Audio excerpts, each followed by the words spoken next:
Welcome to Trivial Debates.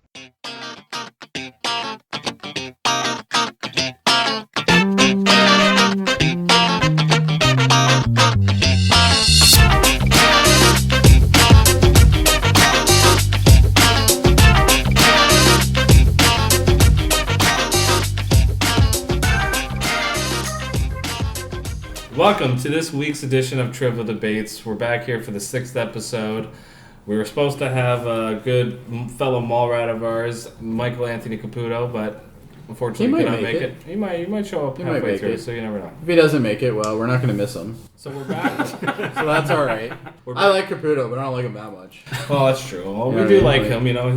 He's wiry. He is a little spunky, that is for sure. Okay, so I only use that in a nice way. I don't use that in in a back alley kind of way. Right, so that kind of spunk? That kind of spunk, yeah. I'm not into that kind of spunk. Yeah, that kind of spunk. Sorry, Caputo, if you're listening. But you're probably not, because you're probably driving here. But we'll see. Okay, so we're going to have some new debates to do this week. We have the same old lineup that we usually have with, it's us four. Me, Jeff Mader, Jody Simpson. That's me. That's him. All right. Kevin Millard and Dave Mader. We also have Eamon here doing a little bit of fact-checking for us. Say hi. Yep. Hey, how's it going? Each week, our panelists will be judged and scored on their arguments for facts, passion, their creativity, what they bring to the table. Now, can we run a clean round this time? Because the last time you hosted, I think you were a little bit more biased towards your brother. You still won that, right? It's the only one you have. I didn't win. Oh, good point. Good point. I won that. All right, never mind. Let's keep doing the way you're doing it. Let's go through our records here. We have Dave Mader at 0-3. He's astounded us with some wonderful answers. That's like Toronto Maple Leafs, man. They're like the Toronto Maple Leafs of Trivial Debates. He consistently loses. Never quite won. Jody Simpson's 1-2. That's right, won, and I earned it. The only one he won was against Dave, and that went to the speed round. That went to the final speed round too. How the show works: there are 6 rounds plus a speed round by our top 2 panelists. We have movies, television, music, sports, history, and wildcard. We set the question up, so most of the time anyway, to champion a certain subject that they want to, really, put on showcase and really, dig. So we want people to be passionate about their arguments, but not personally mean. We don't want to. Okay, just for our listeners, if you're not digging an argument, or you don't really like TV, or you want to switch to sports, or you want to listen to the history one, you can skip to that. By just going through our battle and you can just click the time in. You can subscribe to our new iTunes feed. We've created a new logo created by Jody Simpson himself. He said he busted it out in 20 minutes, like he busts other things out. That was 20 minutes, and I'm pretty sure I may have went to the bathroom in that time. I'm just saying, I might have camped and played some Game Boy. And Kevin can attest to this. Every bathroom in my house has a Game Boy. Jody says you are never out of reach of a Game Boy. That's true. Every room in my house has a Game Boy. Kirby's Dreamland 2 is upstairs, and right now Mr. Driller is downstairs, which is kind of creepy. Mr. Driller? Yeah, that's a good game. That does not sound good at all. That's also the tape in my VCR, but we're not going to talk about that. All right, don't forget to follow us on Facebook, Twitter, Google debate. Plus, and Instagram now. Whether you're listening on iTunes or watching the YouTube version, we have Instagram. Out. Wow. Yeah. We have Google. Imagine the pictures we can do. The filters we can put on. Hold on, it's a bathroom break time. Give me the camera. As previously mentioned, there is a new website that has just come up, www.trivialdebates.com. Okay, so without further ado, let's get into this so I don't have to read Dave's notes anymore. Okay, so we're going to go to movies. And I kind of mentioned this question in the last debate that we did, but I wanted to do it for real. And I said, what is the best third act to a film? And what I mean by best third act is the best ending to a movie. So, every movie has a beginning, middle, and end. I'm asking, what's the best end? A lot of times, movies are, they set you up great, but they really just fall short. Oh, I'm going to win this one. Okay, so we're going to start, just since he put himself first on the list here, we're going to go with Dave, and we're going to see what he picked for the best third act to a film. Are you watching closely? How can they be watching? That was the tagline. You'll get it in a second. He's talking about The Prestige, and I didn't even know what he picked yet, but he's picked The Prestige. Correct? Oh, correct. Of course. Yeah. It's a magician's movie. It is a magician's movie. I'm listening closely, Dave. Oh, you better start moving. The Prestige is a 2006 film about an ongoing rivalry between two magicians, played by Hugh Jackman and Christian Bale. It's based on the novel by Christopher Priest, done by the Nolan brothers, directed by Christopher Nolan, and written by Jonathan Nolan and Christopher Nolan. And what really stuck out with me with this movie was that the theme of the movie is really about the third act as well.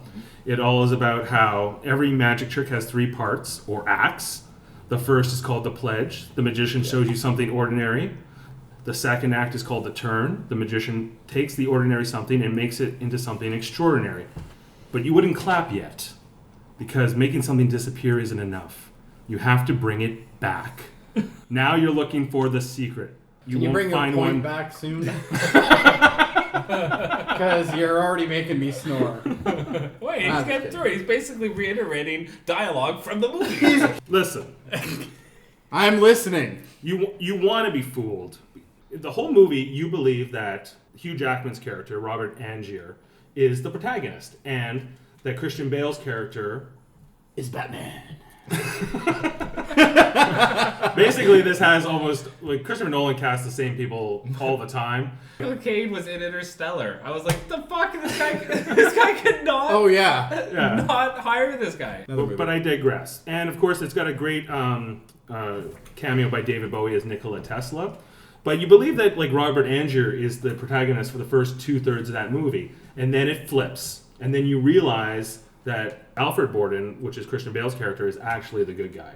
Because you're like, so he's not Batman. He's not Batman. No. It turns out that he's. Did he use the voice? Right. Did he? No. Oh, okay. No. He does like this really like. I saw it a long time ago. Can I get through my answer? No. It's terrible. All right, go ahead. I'll hold it in for another minute. You got a minute. What I love about this movie is that it flips the script on you, just like the theme of the movie. The third act is completely different than you expect it to be, and that's why I think it is the best third act of a film, because at the end you're left going, wow, that really made sense. Like that, the theme of the film, the theme of a magic trick is just the same as a movie, and the ending where Alfred Borden, Christian Bale's character, not Batman, flips the script and comes at Robert Angier and kills him because he's been like duplicating himself as part of this crazy magic trick. Have you all seen this movie? Yes. Yeah. Ages ago, but I saw it. Would you not agree with me that it is a fantastic film and that third act is its shining moment? But wasn't the clone like his brother or something? No, well, like Christian Bale is actually playing a pair of twins. You don't really realize this throughout the film, and that's why he has these like drastic parts of his personality. And at the end, of course, one of them gets killed, but the other one kind of carries on and avenges the other one by killing Hugh Jackman's character. I don't know. I just think it's amazing. So, we'll say this about The Prestige: is with The Prestige, the first time you watch it, the third act is awesome. It's kind of like the movie that Jody's going to argue for. The third act is so great the first time you watch it. Once you've seen the magic trick and you watch it again, I find anyway, I'm more interested in the first 2 acts. Mm-hmm. But that's just my opinion on. I don't think it's a bad choice. I just think it's kind of, and it is totally in the spirit of the question. But I'm also looking for rewatchability, but also first time watch as well. I think anything with that kind of a twist though is be that way. Absolutely. In the theme of the question, the best third act, my movie is named for the third act. It goes the pledge, the turn, the prestige, and the prestige is the third act, and that's what you're being set up for the entire film, and then it totally delivers. Okay, so we're gonna go to Kevin. What was your movie? Unbreakable. This is the movie fresh off of Sixth Sense for M. Night Shyamalan. What a twist! Also, sorry, I had to do that. I was just waiting for somebody to say M. Night Shyamalan. Also, I think Jody a point just for that. Thank you. I think also the last movie he did that was any good. It really was. Yeah. What happens in this is you've got it's a classic superhero, supervillain kind of scenario. You've got the guy that is unbreakable. You can't hurt him. But he's just starting to come to grips and starting to figure out that he's invincible. And then you've got Mr. Glass, who is Samuel L. Jackson's character, and he can't do anything without breaking his bones. So he's the evil genius, the super genius, and Bruce Willis is smart, but not quite the same.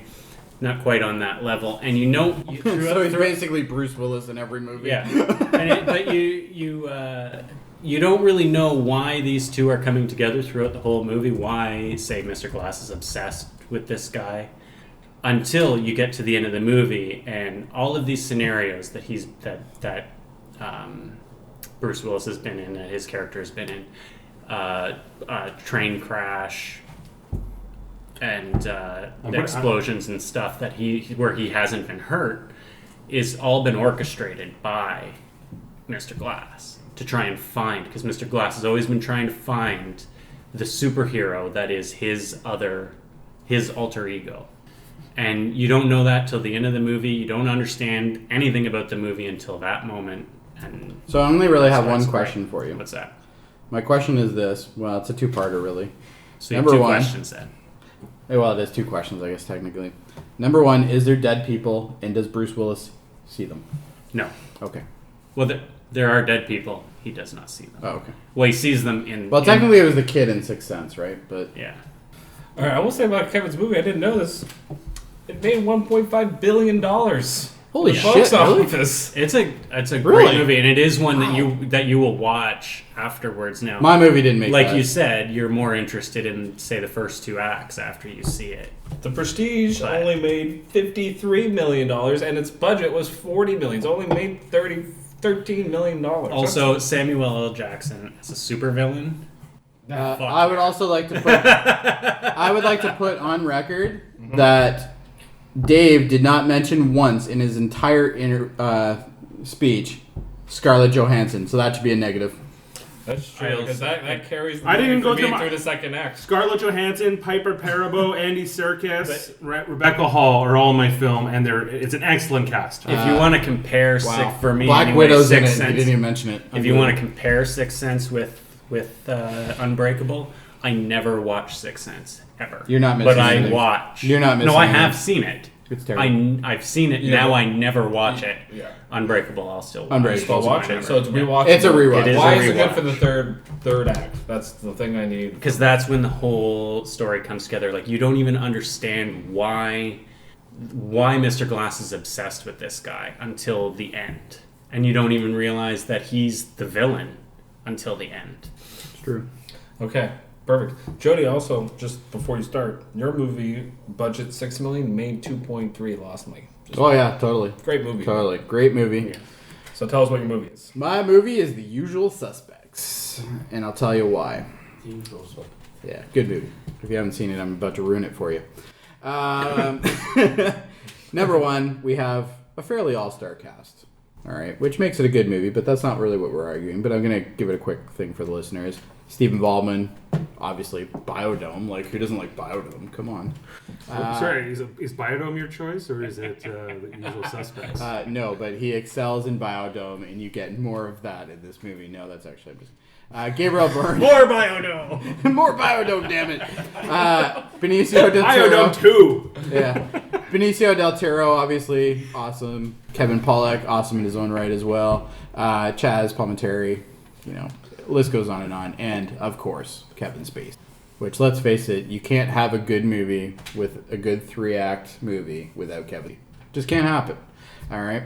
Movie was made in 1995. It's now celebrating its 20th year, and I think it's aged really well. I actually watched it the other day with Candace. She's never seen it.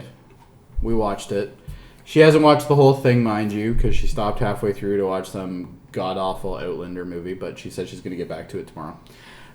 So she's in for a real treat. Oh, wait, so she stopped halfway through Usual Suspects? She had to, because I guess some show was coming on that she couldn't tape. Anyway, but... don't use that against me. I would. Why don't you shut up? You didn't even mention Scarlett Johansson. Shut up. But he did mention it afterwards. Yeah, after somebody brought it up to him. That doesn't count. So, it's like obviously he doesn't have importance like Scarlett Johansson. Anyway, the whole movie takes place basically about 5 guys who are always called in because they always are doing something. And, a couple guys are trying to go straight and... a couple guys are just career criminals, and they all get thrown in. And the elaborate plot starts happening where we find out about the mysterious mob boss, Kaiser Sose. Mm-hmm. The name, Kaiser Sose. It just sounds demonic in a way. Yeah. And that's kind of how he's presented in the entire movie. He's a very demonic, kind of bigger than life, man in the shadows kind of thing. Anyway, the reason why I think this movie is a great third act movie is because the movie eventually gets to a point where you find out who Kaiser Sose really is. And I'm trying not to spoil it. You have something to say, Eamon? No. What do you think? The thing is that it's the person that they never expected the whole time. Well, in a way he was, because it's the Usual Suspects, it's one of the 5, but we didn't think that the mob boss had anything to do with it. He was the guy that hired these 5 guys to do this elaborate thing.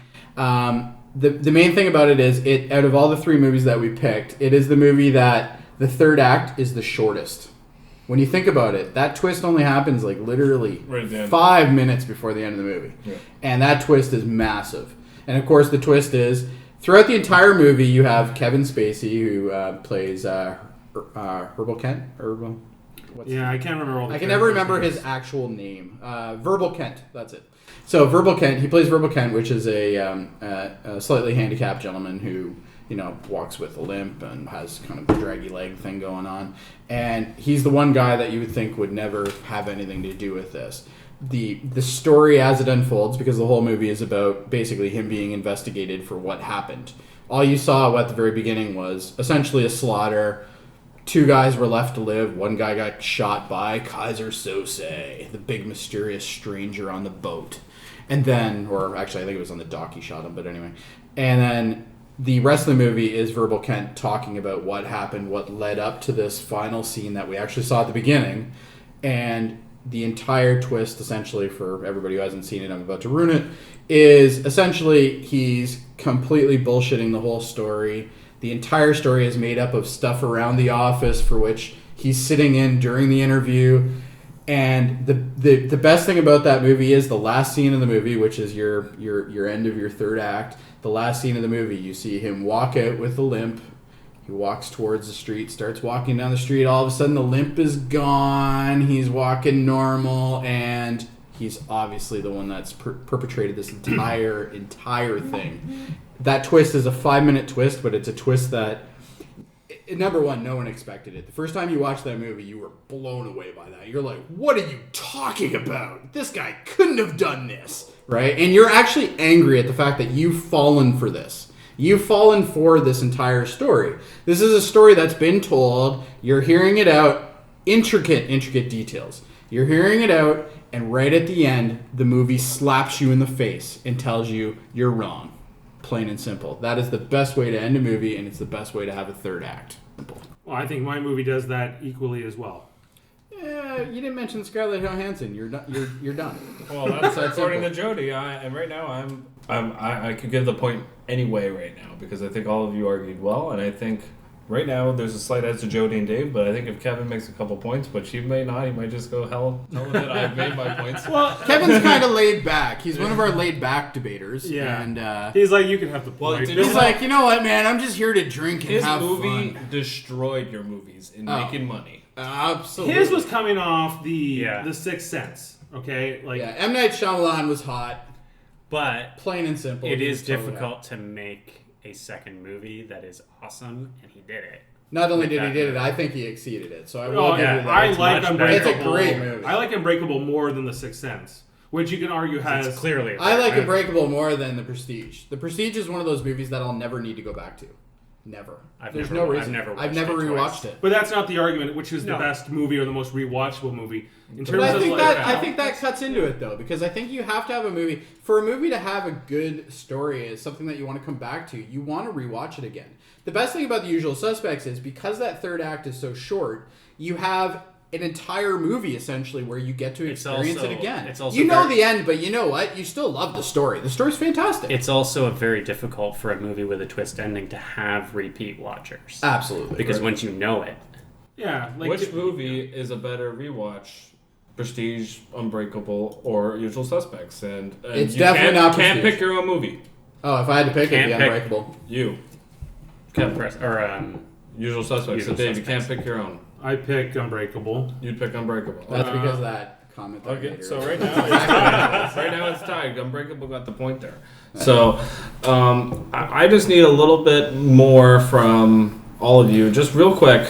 What really sells your movie at the end? Like what do you feel like once the movie's over? What's the emotion that really kind of goes through you and you go, wow, that was great?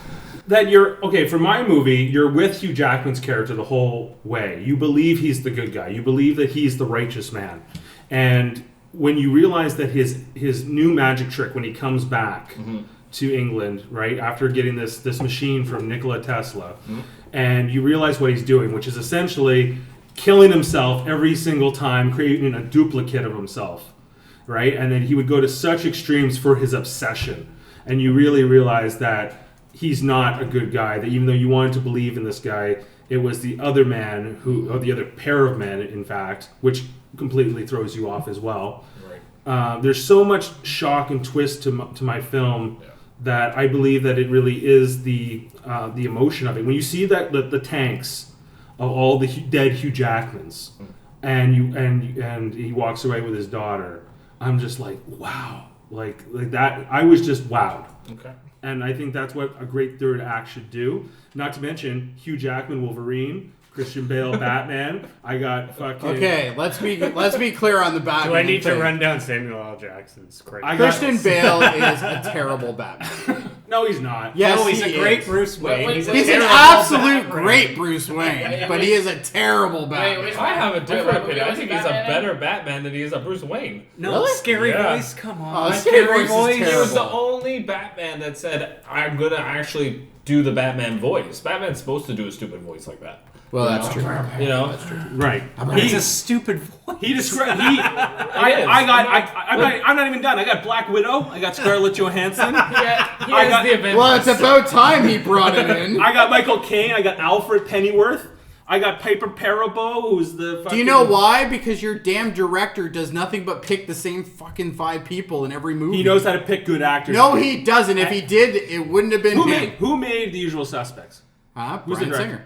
Bryan Singer. Okay, who's the better director? They're both superhero directors. Here, hold on. I knew you were going to bring this up, so I've actually brought up Bryan Singer's film career. That's the only good movie he's made. Maybe X2. Oh, I'm sorry. Here, let's go quickly down the list. Valkyrie. Ever watch Valkyrie? Don't like it. That's the only fucking Tom Cruise movie I can watch. Terrible movie. What are you talking about? That was great. X-Men First Class. He didn't make that. No. Yeah, he did. Produced it. He produced it. Hey, he's still part of the fucking production. What are you talking about? He made Days of Future Past. Yes, he did. Yeah, he did make Days of Which Future is a Past. great He also X-Men produced movie. it. He also is making the new Apocalypse as well. And of course, Usual Suspects. I'm going to give the point to Kevin because he's the only one not arguing off topic here and not doing what I asked. But I haven't even got to it yet. I'm sorry, it's just like... So the round's over? All right. Round's over. Round's over. Kevin gets it. Can I actually say something? I had a good first? answer too. But well, now that it's over, you can say whatever you want. Okay. I found that Unbreakable actually that critics considered that Unbreakable had a weaker ending than the rest of the movie, and that it wasn't as good as The Sixth Sense. Okay. Really? Well, it doesn't matter now, but... Just goes to show you how many people are wrong on the internet. All right. Because Unbreakable is definitely a better movie than Sixth Sense, in my opinion. It made a buttload of money.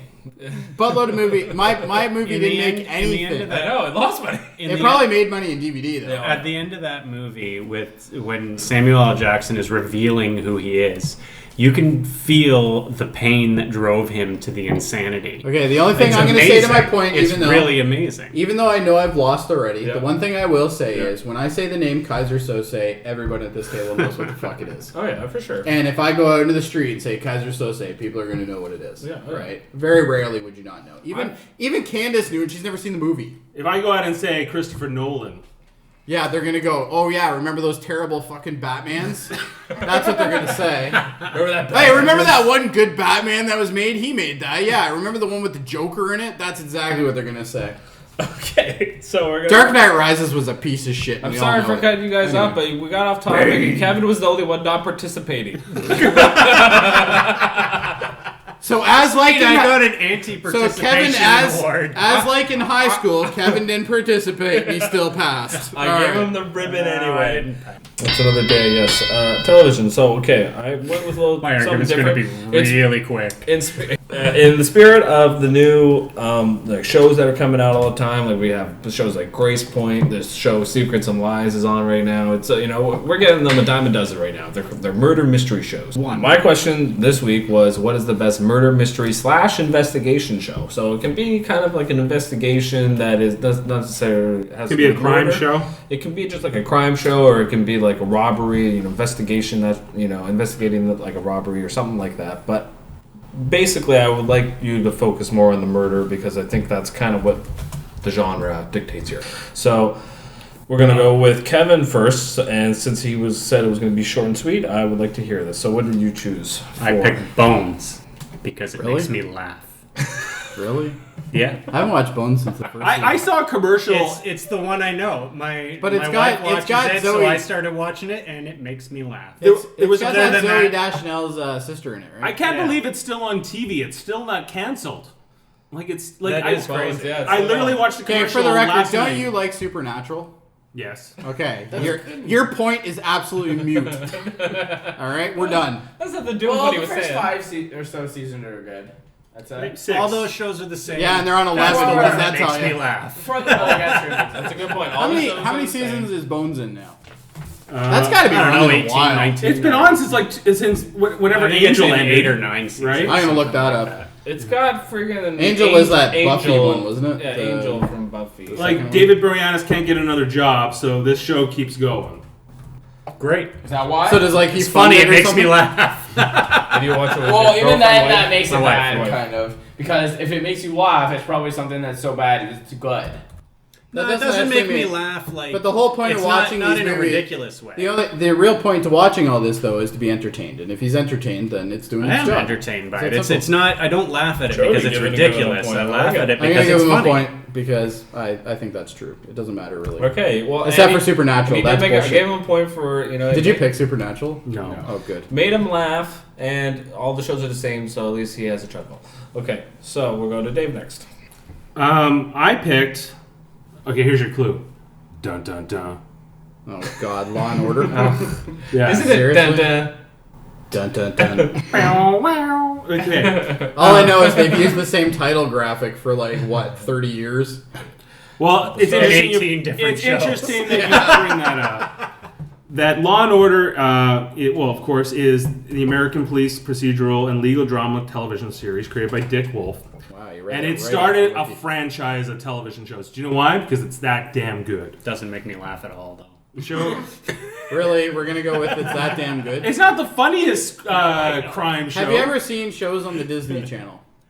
They have hundreds of them. Okay, They're all terrible. That doesn't make it good. They just keep throwing spin-offs, man. All This right. show has been on. Well, should get a point the for show that. is now canceled. It's been off the air, the original version at least. So it was that good it's canceled, is what you're telling me. 20 years. It was on from 1990 to 2010. The Simpsons have had a longer run. Can I finish? Can I finish? 456 episodes in those 20 years.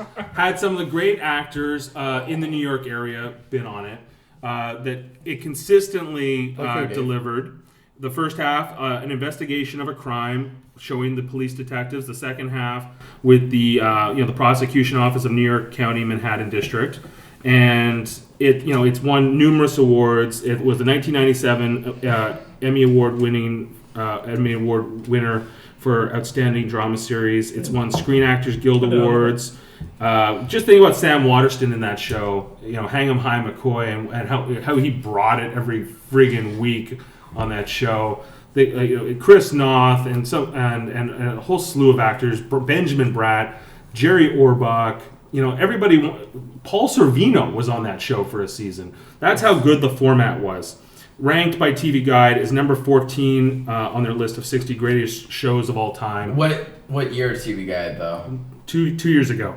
Because it's been off the air for 3 years. I think. That's true. At that point, it had been off the air for 3 years, and I just think it's the best crime murder mystery show, and showing not just how to catch a bad guy and then glossing over what's involved after that. Showing the legal system is what I really loved about that. All the spin-offs are just all about the cops, that's why I don't care for them as much. I like how it shows the balance of both. Yeah. You don't want to do that. And that's all I really got to say about it. Like, just an ensemble cast, 20 years, really started the careers of a lot of great people, and I think its work speaks for itself. Okay, Kevin. No, Jody. Sorry. Guess I'm supposed to mute my phone. Jody, Mr. Super Mario. I was powering up. That's all I can say because my answer is divine. All right, and I'll tell you what it is. It is Sherlock, and I'm talking the reboot, not the previous. You're talking about the Benedict Cumberbatch. I am talking that exact one. All right, and I'll tell you why. Number one, it's been modernized. Okay. We have Martin Freeman. We know him from a lot of stuff. Obviously, Benedict Cumberbatch. Not so many people knew of him, but they're going to him now. The nice thing about it is it's a modern day approach to the story. It's tried and true characters. We all know them. For the most part, we all love them. I don't know if you guys are into that or not, but I love the Sherlock Holmes stuff. Have you seen Sherlock, dude? Have you seen the No, reboot? not really. It's probably your thing. It's cool. Easily one of my favorites. It's cool. It's fantastic. I got addicted That's to a it. point. That's a point right there. Anyway, I'm going for as many as I can. Gotta catch up. Yeah, for sure. The nice thing I like about the Sherlock show is number one is it's shot in the the BBC type hour and a half format. We're talking like 6 episodes a season kind of thing, but we're talking every one of them is like a movie. Oh no, 3. That's right, 3. Sorry.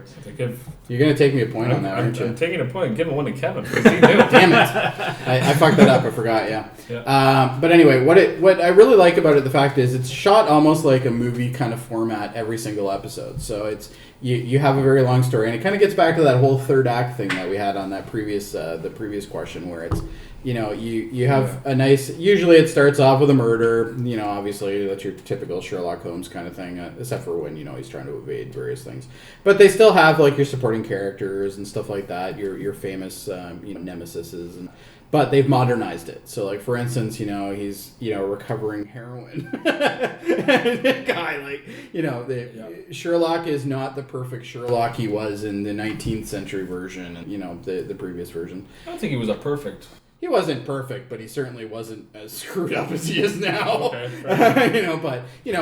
there's one episode where it's like, he goes undercover as a... he's in the opium den. He's in the opium den, yeah. And it's like... It's just... It's got that great, witty, kind of almost... I won't say dry to a complete T, but it is kind of dry. British humor. But they've modernized it. They've taken it in the 21st century. He deals with stuff like that. Like, all the stuff that affects us now, like the internet and stuff like that. All that stuff has been incorporated into this old story and made modern without overdoing it. It's not like he's got, like, some super secret crime lab with, like, Tom Cruise, touch screens and all this stuff. Like, it's still a normal show, but it's... The thing I really like about it is the fact that they kind of shot it in a way where it's like each one of them is a mini movie. So you watch it, you're like, it's like watching a movie every single episode. It's fantastic. And it's not boring. You don't spend 20 minutes going, oh, when's this going to keep moving, that kind of thing. It's nice. It's fast paced. And it does that, the three story act thing again. Right near the end, that's when Sherlock finally figures, oh, wait a second, I got the answer, all that stuff. So I just think it's a great watch. It hasn't had, obviously, the tried and tested. I did look it up. The Bones is on 10 seasons. Half of what I have. That doesn't make it better. And I can't believe it's still on. It's not okay, good. And by the way, The Simpsons, how many seasons are they on? And then tell me how many seasons. Technically, if you combine all the Law and Order, they probably beat The Simpsons. Oh, absolutely. His argument is The Simpsons haven't been good. But that doesn't make it good. That's what he's trying to say. The Simpsons isn't good? Not every season of The Simpsons. And I think anybody who's a diehard Simpson fan, and I love The Simpsons, but not every season is golden. Fair. There are seasons that are terrible that I'll never watch. What's the worst season of Law and Order? I don't know. I've never watched it. Because they don't have one. Do you know why? Do you know why I haven't watched it? Nice. Because I'm not a 65-year-old man that believes that Matlock might come on after. That's the exact reason why I don't watch it. What's the best part of... You said, all right. Dave not included. What's the best part of Law and Order for you two? Best part of Law and Order? I don't know. You've never seen Law and Order? How is that possible? Because it's on all the time. It's on like 10 times a day. I've never seen it. I know why. It's because I don't go to the shops to get my... I know it was on for 20 years, but I haven't had TV in like 10, so I don't get reruns. Okay. Jody, what do you like? I've never what I'm seen trying to get is, do you like the cop side or the lawyer side more? Well, I think they're probably both equally intriguing. But Yeah. I think the law side would be. I always had the opposite opinion to Dave. I always enjoyed the cop side, and then once it got to the lawyers, I was like, "Fucking shoot me." So just to be clear, and honestly, I have not watched the show because I'm not 65 and I don't have the demographic. I don't have a discount on my car insurance. It's not seniors exclusively. Oh, I'm pretty sure it is. But anyway, Do you know who got me into the show? My mother. My mother. Our mother. I'm sure Mrs. Mater is a very nice lady. And it was her birthday yesterday, Jeff. You should give me the point. What does that have to do with anything? She loves Law and Order. Hear his rebuttal. Okay, I'm not that familiar with Law and Order. I do know the premise of it. And my understanding is like the first half of the episode is kind of like the cop side, and then the second half is kind of like the court side, right? Yeah, usually the cops screw up. They taint evidence. They didn't do something proper with Miranda, and then the lawyers have to figure out how to fix this. Usually that's what happens. It makes lawyers look like they know what they're doing when, let's face it, they probably don't. But lawyers are just as greasy as dirty cops. What's the problem? It's not about dirty. It's about that the cops screw up. So the show is about screw ups. Fixing the screw ups. In fairness, Sherlock is also about that, where Sherlock says the fucking cops are idiots, and I have to figure out all their problems. It's true though. You know, it's true. That is true. Right. Absolutely. And with Bones, I don't know what the fuck. I never watched. I don't know. It makes me laugh. I don't know how he got 3 points. Why would a murder mystery show make you laugh? Because it's funny.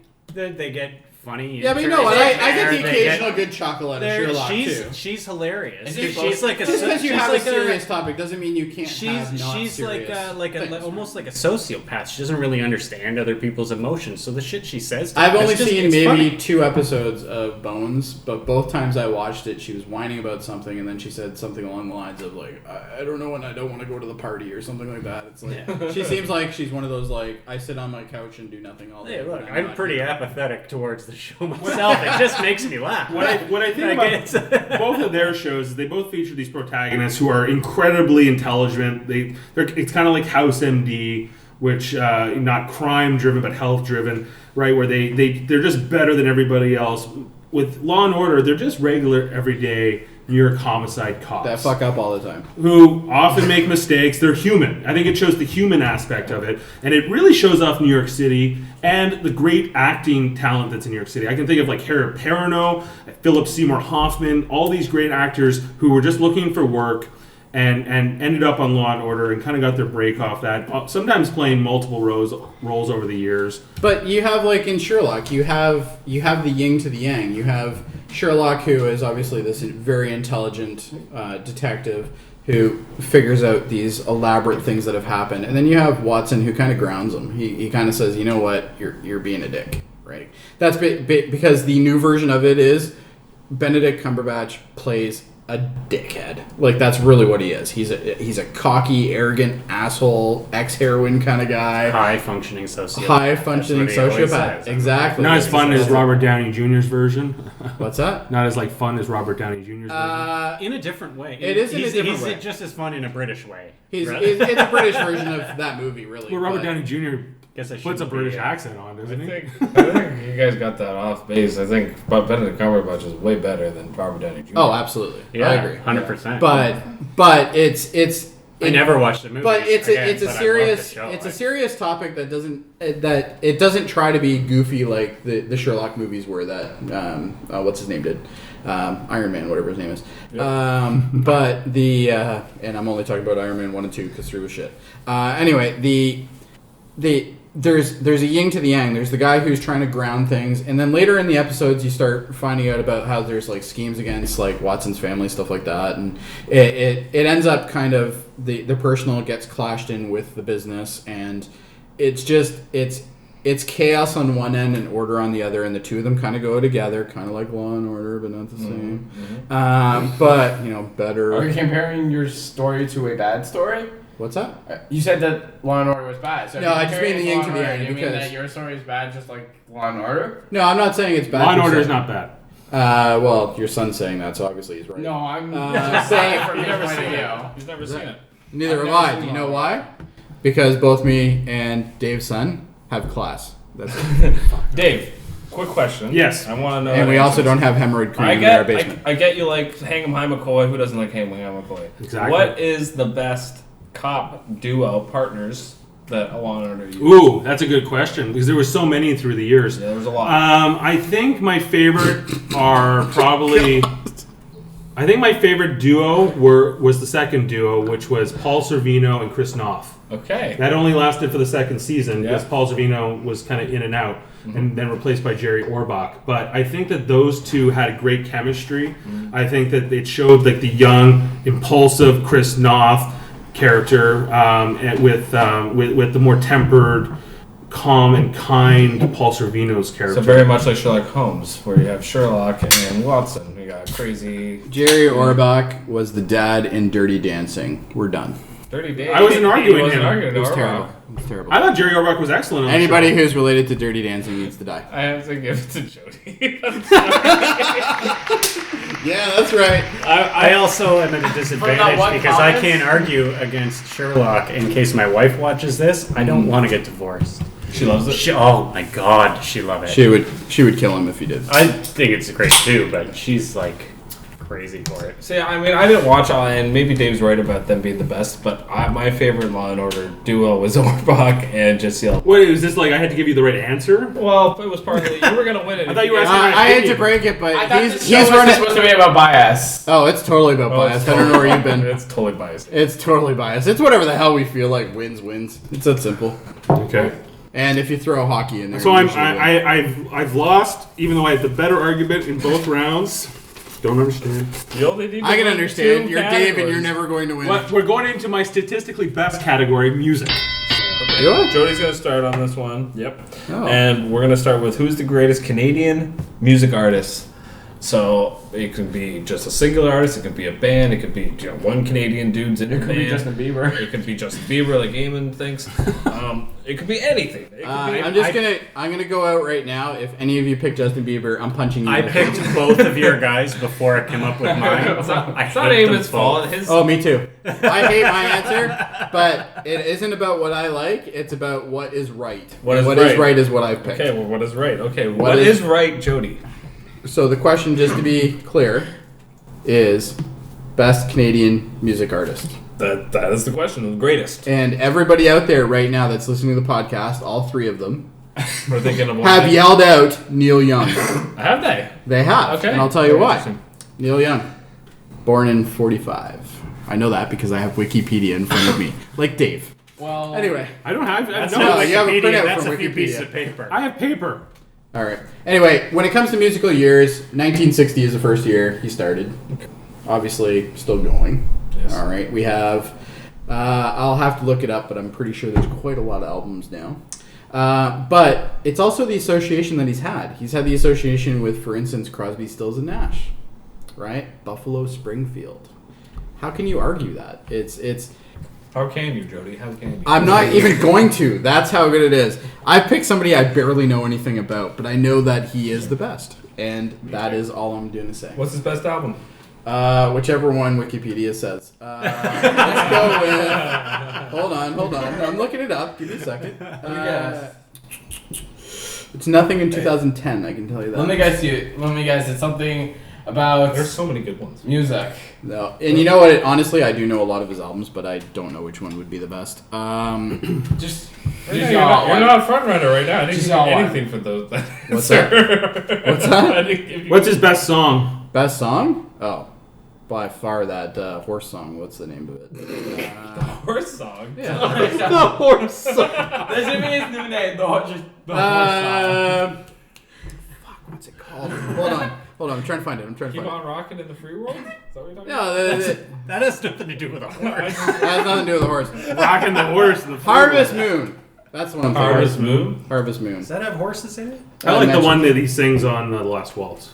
Helpless. Helpless. Oh, that's a good thing, and that's also a point for me. That's a Crosby, Stills, Nash and Young. I don't know. That's a point, though. I think. Is it a point? That's a Okay, point. I'll give He you a gave point. me. He gave me a point. You're welcome. It's the only point I'm gonna get, so let me have it. I'll give you 1 point. Okay. Just to let you know, Harvest Moon, 1994, and yeah, he won. What did he win? What? Grammy? He won a Juno Award. Oh, wow. He's actually won quite a lot, actually. He's won a total of... Probably 7. 7 Junos? 7 Junos. How many gold records? I don't know. I don't care. Okay. My argument's done, and I'm not going to win, so Kevin. let's move on. All right, another short argument. I picked Gord Downey. Because... Not the hip. Well- Let me get that right. Or are you picking the hip, or are you picking Gordon Downey? Well, I I think they're one and the same, really. Are they one and the same? Well, Fine, the name hip one there. song that Gordon That's has what done I wrote that down the wasn't hip. part of it. all right, the hip. Because Tragically hip. Caputo would have picked it, and I was like, he picked. I a don't lot of have a really similarities. great argument other than growing up. These guys were a phenomenon. They were a Canadian phenomenon. They were. They never made it in the States, but everyone across Canada knows them. Like they're the quintessential Canadian band of my generation anyway, Definitely. at my age. I don't like Neil Young. He makes me wish I It's had terrible. no He's ears. terrible, but he's good. He makes me wish I had no ears. Yeah, no, it's terrible. I'd really like for him to I don't know take what I was all the thinking. money he's made and hire someone to sing his songs.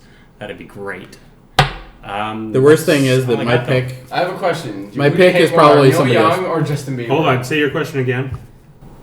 Yeah. Yeah. Who do you hate more, Neil Young or Justin Bieber?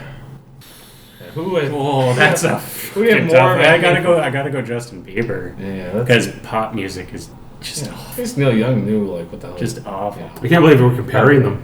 Yeah. I mean, to even make that like a close race is not fair. Anyway, That's more- all I got.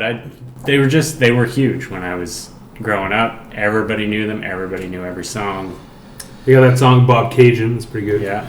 I like the song God damn it, Weekends. Heart of Gold. 100th Meridian is my favorite of there.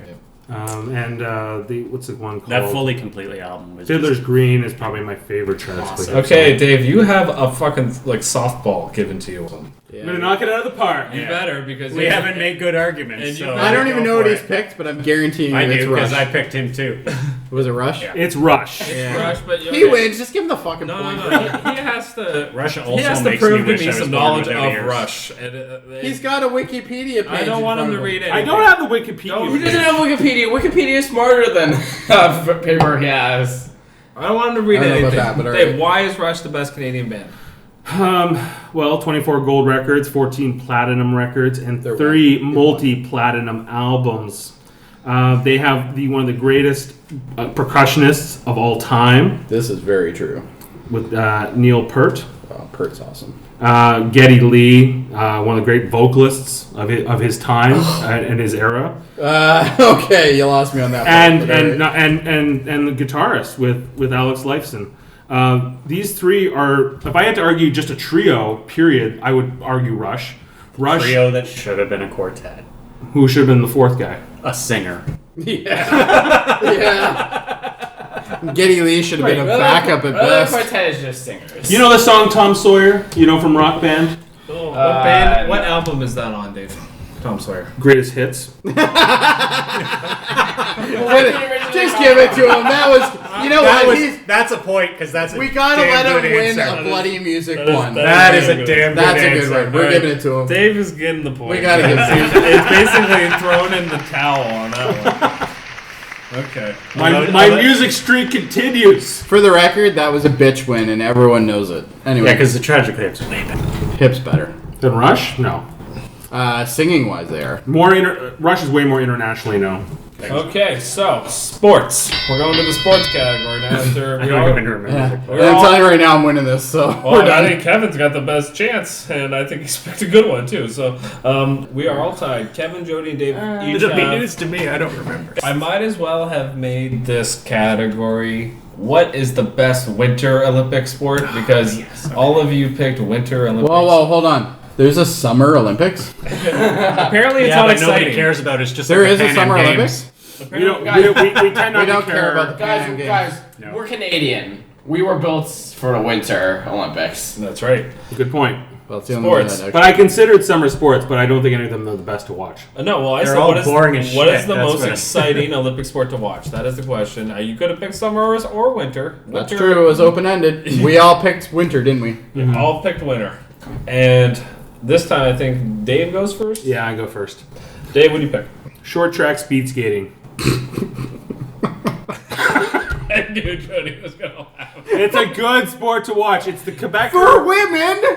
No, That's it. no, it's good for I men. don't want to men see like that. dong going around. I can understand. What the hell? I can understand how men like that, but I can't. it's the weakest out of these three. Okay, hold on. No spoilers, Eamon. I don't know what the other two are going to argue yet. Short track speed skating is huge in Quebec, but regardless, I think it is the funnest thing to watch of all the winter races. Certainly, I'm guessing one of you is probably going to argue hockey, but I'm going to have a counter argument for that. No, you're not. And You've already said that it's the short best track thing in speed. Quebec. I'm not a fan of long track, which is just time trials. This is the one where you have like a bunch of people and they're racing around that little oval, and a lot can happen. Anything happens. Kind of like watching NASCAR, right? Where people can crash, they can take each other out. You never know who's going to win. And that's all left-hand turns and boring. All right. It's all left turns, but not boring. You just compared something exciting to a NASCAR race. Wait, NASCAR? A NASCAR race. Canada. It's fun when they crash. How many crashes happen at the Olympics? Just out of curiosity. Well, quite a few. Is it a lot? Because honestly, what I love about this sport is it's unpredictable. That even though you have the fastest people and you can have like the world record or whoever's doing well in the circuit on a given year or a couple years, you never know what's going to happen. And Canada is extremely strong in it. U.S., Korea, They're tiny. Korea, China, and They're Japan. tiny people. Not a lot of weight to move across the And ice. specifically when it comes to Canadians, it's the French Canadians. This is sort of they like watching this more than anything, way more than hockey even, I think. Like this is huge in Quebec, but that's not why it's the best. That's why we should vote yes on a referendum. Is Jerry here? What's going on? We need Jerry. Somebody get him on the phone. So someone who hates French people. Jerry would be hilarious. I don't hate French people, but I'm beginning to hate them based on your argument. That's not a good reason to hate French people. I don't hate anybody. Okay, I'm just saying. Except clowns. I hate clowns. This sport is exciting, and that guy Ono, the U.S. guy, he was on the Wheaties box. Wow. And, this sport needs to be taken more seriously. It is the funnest to watch, and that's the question. Pete Rose was on a Wheaties box too, wasn't he? I don't know. Who? I give a shit. Do you know about why Wheaties. you don't know? Because you don't even know who that guy was. Oh, I know who Pete Rose was. I did. I know who Pete Rose was. But I know all who Pete I Rose know was. from him is that he cheated or bet on some shit He's or coming whatever. back, I don't though. know anything about his career. He's left and back now, isn't He might come back later in this he? But that has nothing to do with this. No, I don't have it. Anyway, that's my argument. Short track speed skating, funnest to watch. Anything can happen, and it's So the exciting. summary is they make left-hand turns. It's as exciting as NASCAR, and French people like it. Okay, fantastic. There's your summary. Kevin, what do you got? God. I picked the luge. See, at least that's I picked the luge. respectable, other than because seeing the junk right at you. When you're, everything is measured in hundredths of a second. Oh, it's true. In the luge, like everybody is so close, and it really is up for grabs for any of the top 5 teams or the top 5. Wait. What makes the luge different than bobsledding? 'Cause Or skeleton. This doesn't make it different from skeleton, but different from bobsledding. There is a very good chance that the person going down the track is going to die. Not only that, but And it happens. recent history, It happened. happens in the luge. Yeah. Those are basically my Unfortunately. arguments. So basically you're saying it's a death. It is exciting It's a because it could be anybody could win. Also, there's a very good chance that someone might die. So it's basically NASCAR. Nobody dies in Damn it, he took my point. That's not true. That's not true. Dale Earnhardt died doing NASCAR. That's true. Who else? Not to mention, somebody could get their neck Exactly. cut in a short, Actually, you know what? That's not in very a good short because track I can't speed name skating people. race, Jeff. What's that? In a short track speed skating race, somebody could get cut by And the big- only people who will see it will be French Canadians. Fantastic. All right, can we just sum this up? And Because I'm getting NASCAR bored. fans. Okay. I'm getting bored and I'm going to win. Jody, so. you already have a point. You haven't even gone yet. So I have a point already? Yeah. Really? Sweet. you always bring it. You don't wait. No, back. I don't wait for And him now to for the finish. point. I don't wait for anybody to And now finish. for the point Dave's that- in the lead right now, though. and now for the point French that my dad has Canadians, already NASCAR. mentioned. What's that? All right. Now for the point that my dad has already mentioned. Take it. No, I don't need to. I don't need to. French Canadians, Okay. NASCAR. I will agree with Kevin. The luge is interesting to watch. And yes, there's always that method of someone might die. Okay, fantastic. And keep in mind, we're not counting doubles luge. That is weird. That is creepy weird. We're not counting. And you have double the pleasure if somebody dies. Anyway, I think you they're shouldn't getting laugh at double that. Pleasure the whole way. all right. There is only one true Olympic sport that needs to even be given a damn about. And bobsled is kind of fun, by the way. But too many people. Hockey. There's more people in hockey than there is in bobsled. Hockey is the highest rated Olympic event to be watched on TV. Is that right? Bar none, yes. And I actually did look it up, but I can't find it. Even like right worldwide. now. No, in Canada. Okay, well that doesn't. I don't care about the rest. Obviously, we're talking men's hockey. Actually, I'm sure it's pretty close. And I need to know. And if you're arguing, I can argue women's hockey too. Absolutely, women's hockey's fun to watch. No, it's not. What are you talking about? It's not competitive enough. It's not doing left-hand turns, and French people like it. Only two countries are good at it: U.S. and Canada. Canada and U.S. is a fun game to watch. Other than that, Other than that, the rest of the field is shit. But I like watching women play hockey. Does that make me weird? They can't body check. And I don't care what country they're from. It's still fun to watch. The last Olympics with the women's was more exciting than the men's. I will. That is true. Yeah. The gold medal game. The gold medal game. But that's my awesome. That's the problem with women's hockey. Is there's only two countries that are any good. Only the gold medal game was exciting. The Only rest of them Like are basically, fucking women's blowout. hockey in the Olympics could be a 7-game series between those two countries. But men's hockey is quite competitive. Because the other countries do not put any money into women's hockey. They do not invest in it like the Canada and the US do. Guys, I'm looking this up. What are you looking up? What do you The got? top 10 most famous winter sports. And hockey is only number 5 on that list. What's number 1? Is it short track speed skating? Luge! Snowboard, half pipe. Snowboard half Snowboard pipe. half-pipe, yeah. And, that's not and the exciting. closest one that anybody has is 4-man bobsled, which would be to the luge. And then figure No, Not That's the the same. same thing. Not the and then same. figure skating. I don't for want to watch women a is bunch of number guys 3. with their heads at each other's Where's speed butts. skating? They're Okay, I'm going to sum this all up right now. Hockey is fantastic. We all know it. There's not a person at this table Oh, other than maybe short Kevin. track. Short track speed No, I watch skating is Olympic number hockey. 7. Number 7. Number 7 Olympic to who? hockey is But hockey is still higher. Are you on a Quebec website?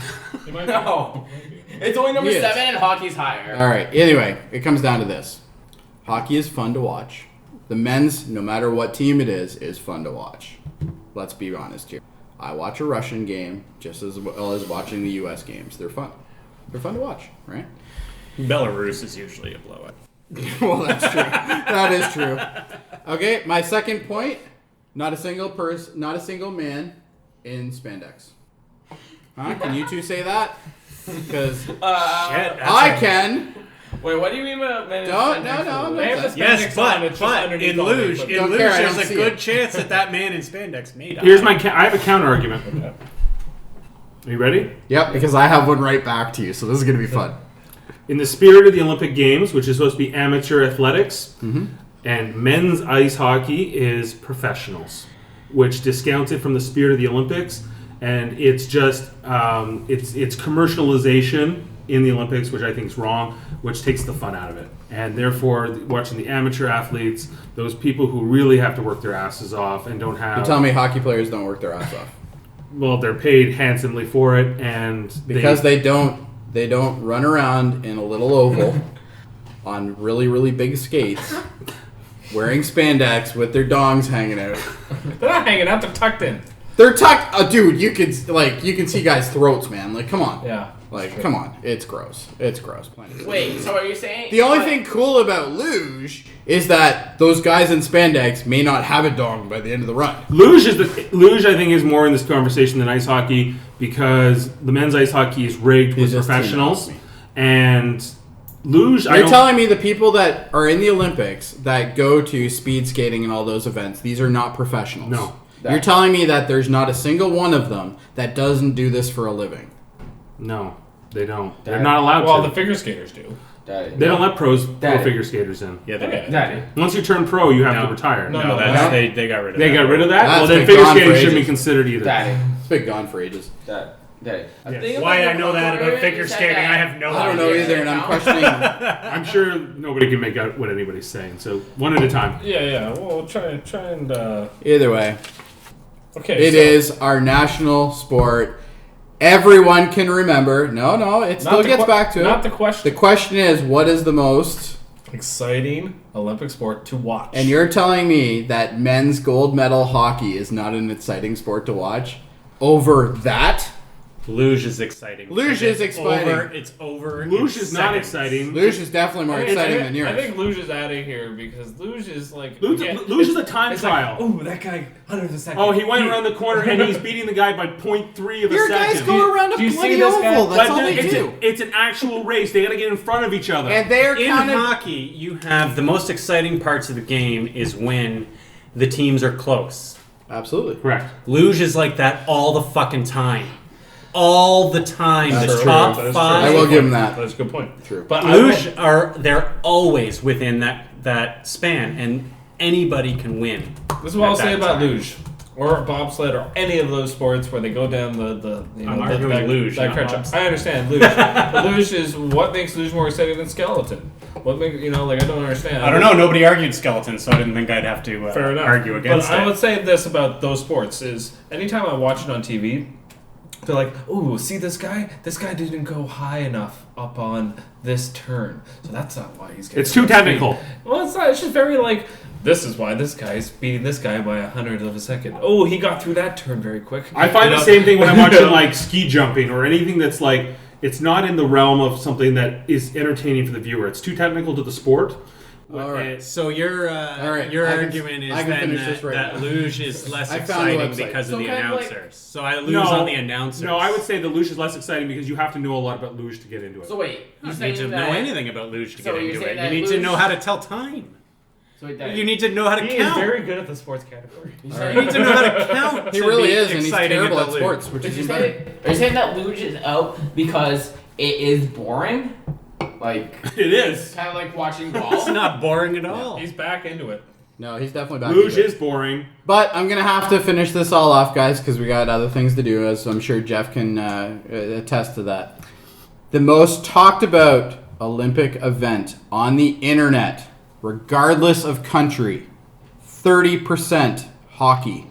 Next one back, luge, 17%. Figure skating, 10%. Curling, 8%. Speed skating, which kind of is what you're talking about in a way, 8%. That's like 1/3 of my buzz. Because the long track is... Oh, and by the way, just to let you know, this is Nielsen ratings. So the these long guys track, count. the long track is That's a point, by the is way. bringing us down. I'm arguing specifically short track. If it wasn't for the long track being so boring because it's like luge, So a longer version of your game is automatically boring. it is because it's Okay. time trial. It's You're not done. a true You're race. Done. You're done. Jody wins. You're done. There Jody you go. wins. You burned yourself on that one. I think I did pretty well. I wasn't arguing. I wasn't arguing speed skating in general. I was arguing short track. Okay, I think the history one It's so is- hard for me to get But a riled longer up version about of your sport is boring. You said it yourself. We're done. And Jeff agreed. I want to make a little quick rebuttal about the sports category, which was the thing is I find long track speed skating exciting. I disagree with you. More than short track? No, I think short track is more exciting. But I would never have said, especially if I was arguing for it, that it's unexciting. And you should have hit home that women's hockey more, especially at the end. I said it. You did, but at the end. And for next time, just at the end. But none of us have gone down to a bar and went, you know what, let's go watch some short track. In Quebec, they do. Yeah, but that's Quebec. Let's go back. That's French. I just want to say I've We're never kinda done that different. with any of these sports. We're different than them. All right, moving on. I have been at a bar while it's been on. History category, this is a tough one because, okay, I'm Very kind of a important. conspiracy theory nut, and I kind Oh, of yes. like going down this road. I didn't. Well, I think this is something that everyone should explore, even if you think it's ridiculous, even if you think... It's always good to have an open mind. It's always in good to these have an things. open mind, and I think it's always fun to question the official stories. of What's things. the specific question? What is the what conspiracy theory is the most plausible? So, what conspiracy theory do you really think? Oh, that could be true. It's probably true. It probably is. Well, at least it could be true. It could be. That's kind of what. Doesn't necessarily mean you Doesn't agree mean that it is definitely true. definitely is. It's but not you're- way But out it's there. one that could happen. It's not way out You there. could believe it. You're like, you know what? Yeah, that makes sense. You know what? With enough evidence, I would believe this happened. I guess that's really Right. how we look Pretty at it. much. Yeah. All right, Pretty much. who's first up? I'm gonna go with Kevin. Kevin's first up just because he's so begrudgingly.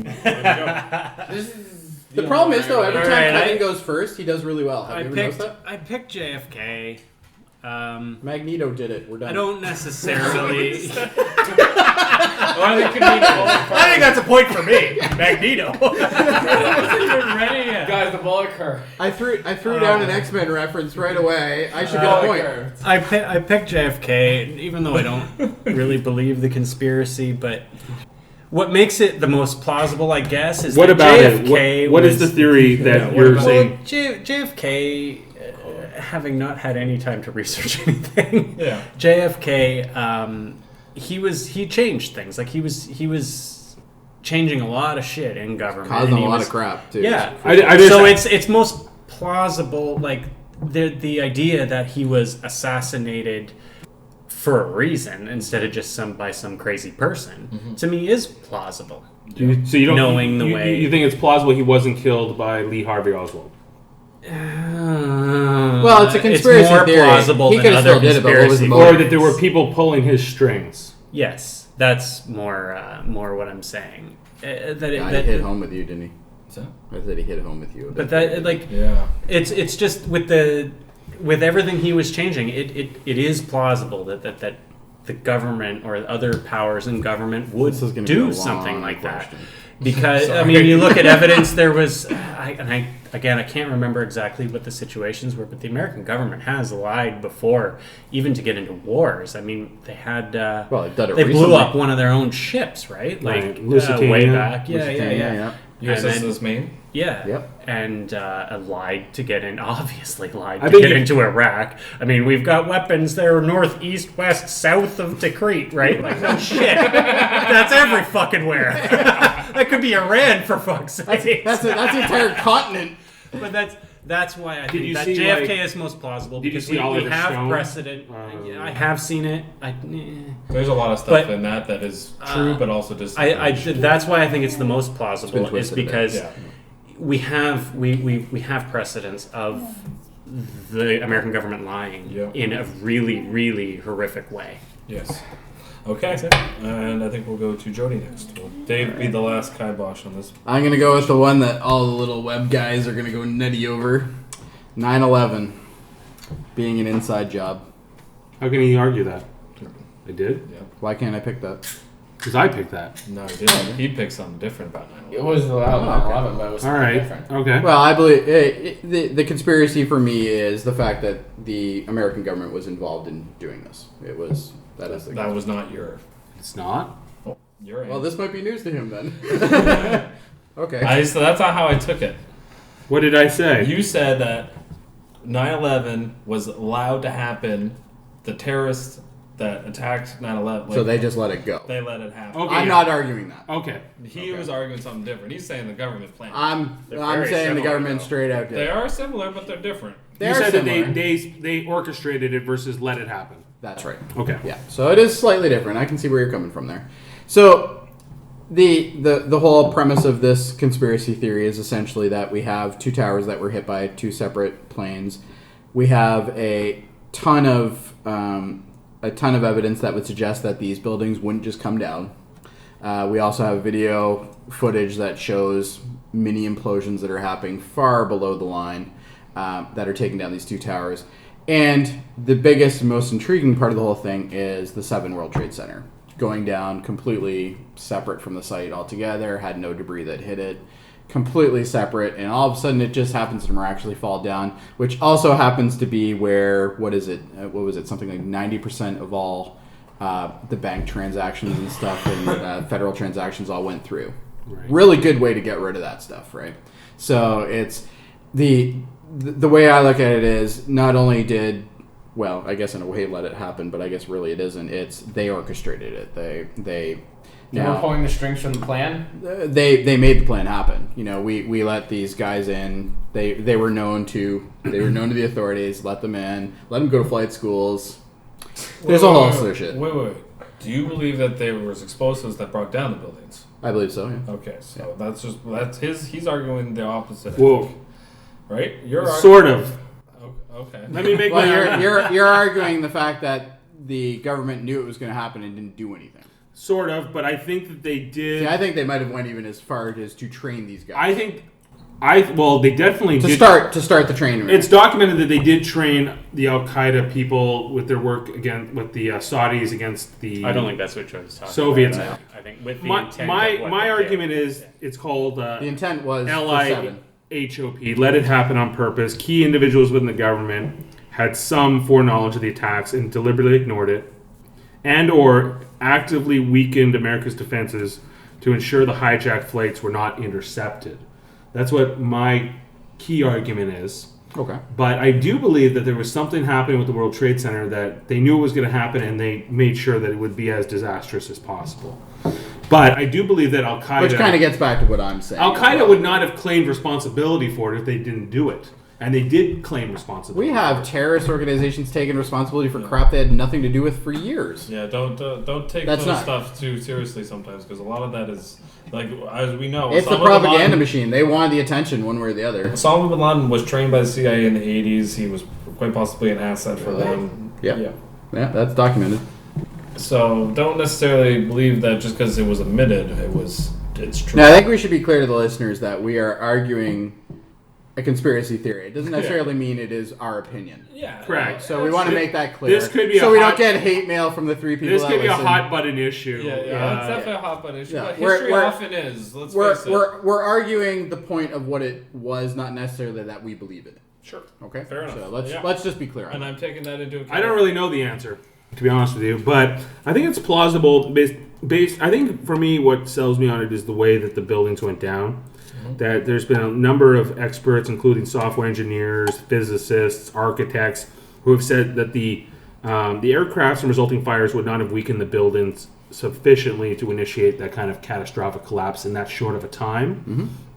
And there would have been needed to be additional energy involved to weaken those structures. Because I remember... So you do argue explosives. I think that there was, I think you had told me once about this idea that the building, the inside of the building had been painted with this type of paint that was like thermite, and upon igniting would have made the explosions more intense and possibly... Well, thermite melts through pretty much anything. They would have never, ever, ever done that with thermite. Ever. I don't know the exact. Someone lights a smoke in the building, it goes up 3 weeks early. No, not if they it's would in the have elevator never. shafts. Not if it's in the shafts though, where it can't be accessed. Still, that's a. It would be hard to risk. keep. It'd be hard to keep it. Thermite is so. I wouldn't even unstable. want to be the guy that had to be the guy that painted it if that was the case. Like, a spark from the roller could have. And I think actually you bring up a good point. Both of your theories is that there aren't that many. There are the government can't keep shit secret. No, there aren't people coming forward even right now saying, yeah, we painted that, or we did that, or we planted those explosives. I think of the two theories. Right? I think mine's but at JFK, that's a close knit bunch of people.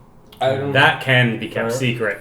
But what you guys are arguing is that there is this conspiracy, or the letting it happen, or whatever, that was huge and needed to be orchestrated. That's not going to fucking happen. I don't think the whole thing was orchestrated. It's not going to happen orchestrated. without it coming to light. It just isn't. I don't think the whole thing was orchestrated, but I think you have a clear... You have very clear evidence that leads you to believe that out of these buildings, and one of which was a very important asset building. There are questions to be asked for sure, but...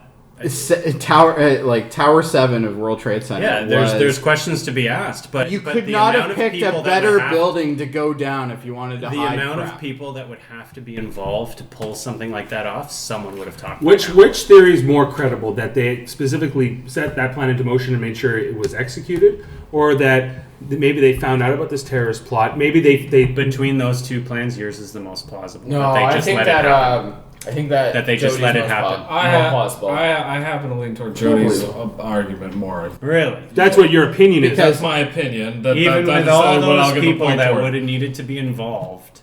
I don't think that main thing with my matters point, when you give an oath to your country that you can't divulge information. You're talking about a lot of people who would know would have been people that would have been under military. I won't argue the whole. I won't argue the JFK thing too hard, because the JFK thing, I think there was definitely something else going on. He was the patsy. We kind of all get it. Okay, we kind of know it. I don't think we'll ever. Well, there you go. That's the most plausible that you just made my point. It's fairly plausible. No, I'm still going. The fact that Jack Ruby killed him. Friends with Magneto. Yeah, there's a lot of fishy stuff going on with JFK. There's a lot lot of fishy stuff going on with JFK, don't get me wrong, but we also have had this length of time to find out about it, and we still haven't found out about it.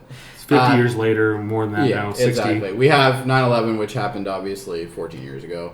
Yeah. 14 years as of this broadcast.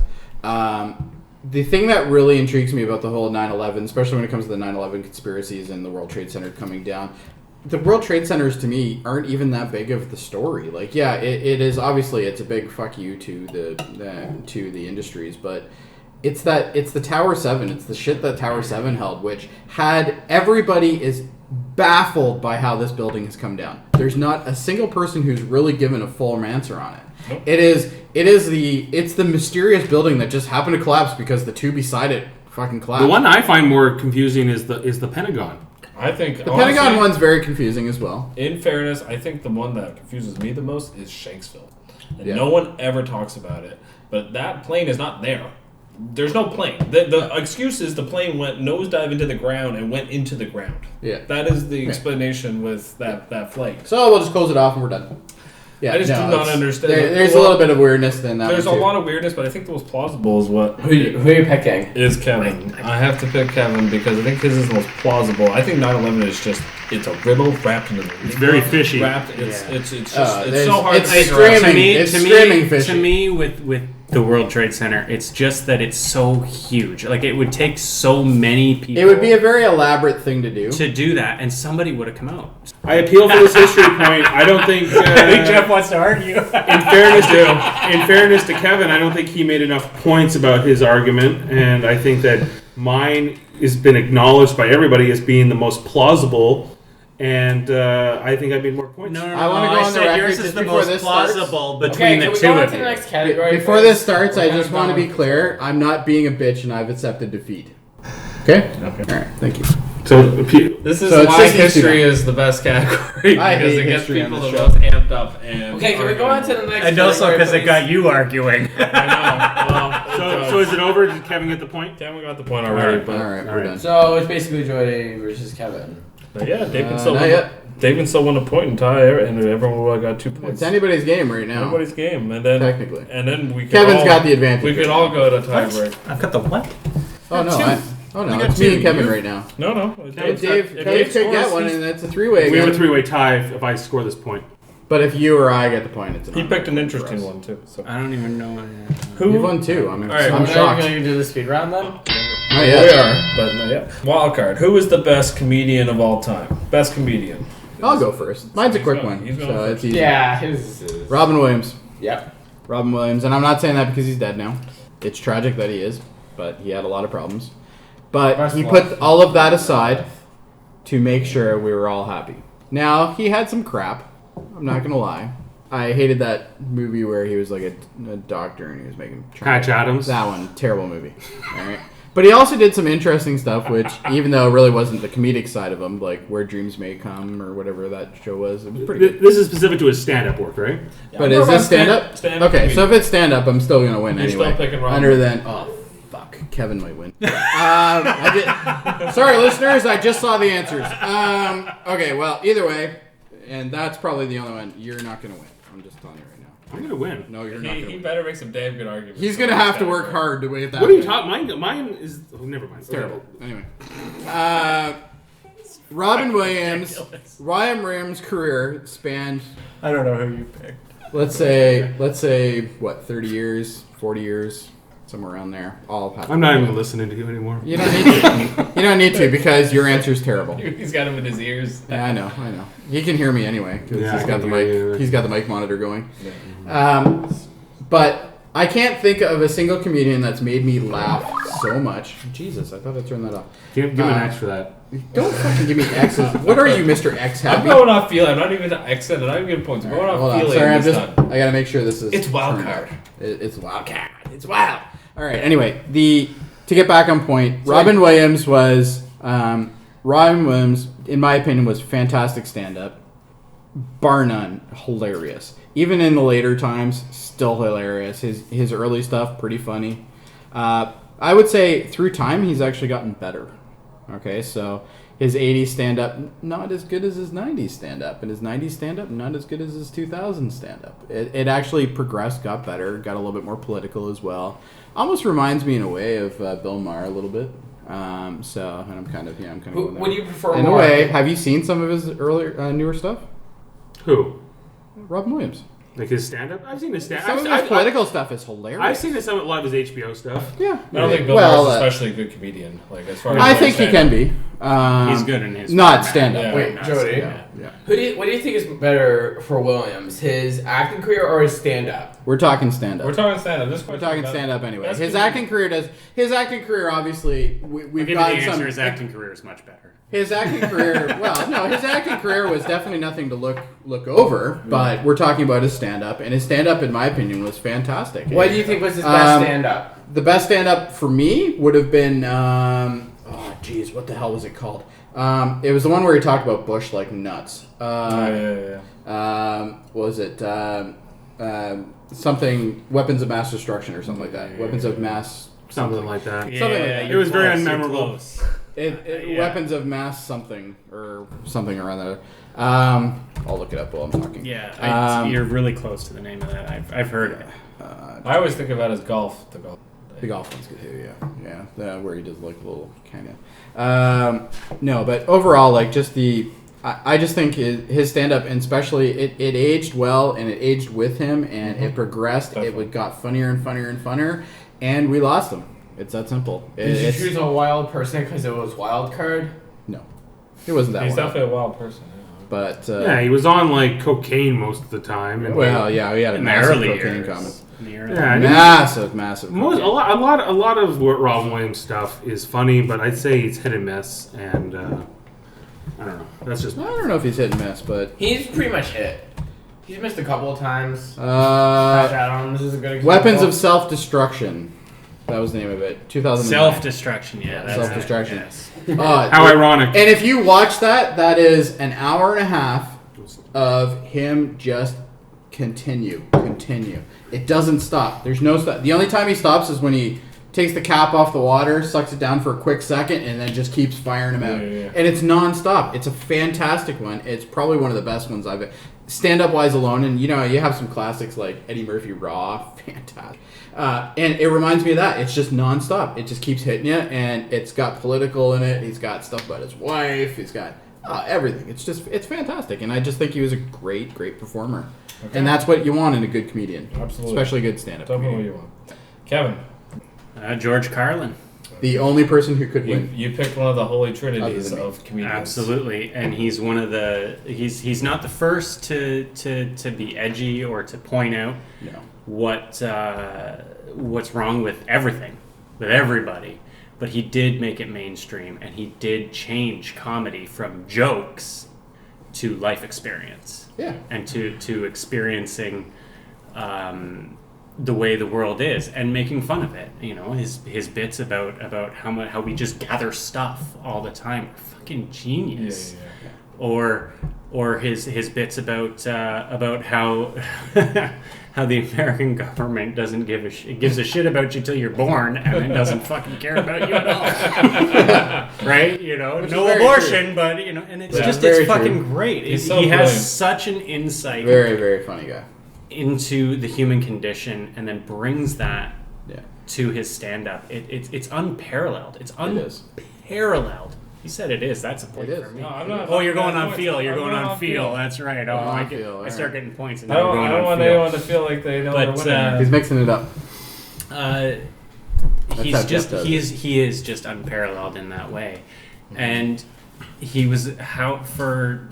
I don't even know how many years he was a comic for, but right up until he died. 50 years. Funny as fucking hell until hilarious. The day he died. And he was one of the, if you hear other comedians talk about him, he was one of the hardest working comedians. He would go up in his office and just work on bits all day long. And you can actually see it in his routines. He's not just up there telling jokes. No. He's hitting those beats. Yeah. And he's really worked it out. Yeah. And it's just you can't watch George Carlin and not love it. The first stand-up you can't. First stand-up he ever recorded was in 1977. So 38 years. Really? Well, was he one of the early SNL hosts?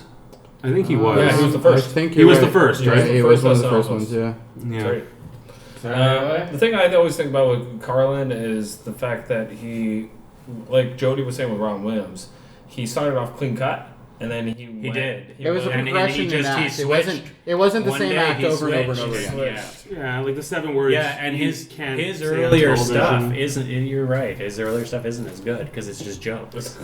But it's also. But that's the progression. Around. I mean, it's God, when he screams at that heckler, "I hope your child dies in a car fire," I'm just like, holy shit! Like, what's this guy all about? Right? Yeah, for sure. But somehow. That's funny. Like he makes that funny. Yep. And definitely, we can all agree we lost him early. Yeah. It would have been great. Even though he lived a long. He did live a long time, but you know what? I would have loved to have another 10 years of him. It sucked that he went. Yeah. But that's the same thing I feel about Robin Williams. All 3 of you guys picked guys who were dead. This is true. And Dave, who did you pick? Let's talk about somebody we lost too early. Mitch Hedberg. Now, maybe the name isn't household. He's great too. But he is funny though. One of the funniest people I've ever seen. Well, he is the funniest stand-up act I've ever seen ever. Major cult following. His stand-up technique was very unique. He had an abrupt delivery. He was extremely shy on stage. He wore the glasses and he kind of looked away because he wasn't confident. Right. He would use like these quick, compact 1 or 2 liners. He was a lot like Stephen Wright. He would just say things, kind of observations that would just kind of make you go, "That's fucking hilarious." I don't want to get you off beat, but my favorite bit of his is when he just turns and he goes, "Rice is great for when you're not that hungry, but you want 2,000 of something." That's still one of my favorite things he said. Yeah, that was good. He died of a heroin, cocaine overdose. Ironically, a couple years before he died, he was interviewed and they say, "If you could choose how you would end your life, what would it be?" And he's like, "First, I'd want to get famous, and then I'd overdose." Is that right? That's what he did? Pretty much what happened. He had this huge following. People would go around and just like finish his jokes. His jokes were so good and so popular that like everybody was just anticipating them all the time. A point for me as well, he was married to a Canadian comedian, Lynn Shawcraft. And that doesn't make a great comment. I don't know how you think you're getting a point for that. Just because you're Canadian thinks that you're going to get also, and I don't know if you've been following this argument. Jeff's going on feeling. He's going on feel on this one. There's no maybe that make it feel good. Or maybe he thought you were a retard for bringing it up. I know he feels good about George Carlin. What makes... I'm not done. I'm not done. And to prepare... Thank God, because you're already losing. I made one comment about who he was married to, a Canadian comedian. And it you haven't made enough. Ignore Jody. What? Ignore Jody. Okay. How can you? I prepared some of my favorite jokes from Mitch Hedberg that I want to read to you. All right. I saw a commercial late night TV that said, "Forget everything you know about slipcovers." So I did. And it was a load off my mind. Then the commercial tried to sell me slipcovers. And I didn't know what the hell they were. So basically, he's an edgier version of Stephen Wright. Is a hippopotamus or just a really cool opopotamus? I don't have a girlfriend, but I do know a woman who'll be mad at me for saying that. I'm against picketing, but I don't know how to show it. Rice is great. If you're really hungry, you want to eat 2,000 of something. Sorry, I stole your thunder. That is my favorite. Wait. So what makes Mitch Hedberg better than Robin Williams? Robin Williams was a spaz case who was funny maybe half the time, I think. I think Robin Williams is a little bit overrated. And Mitch Hedberg isn't okay. No, Mitch Hedberg, I think, underrated. If we want to go 100%. And then what makes him George Carlin? I have respect for the other two comedians, George Carlin more so than Robin Williams, as a stand-up comedian. As a stand-up. What I find with Carlin... He's also in fucking Dogma. That's awesome, that with him. And Jersey Girl. Could he play?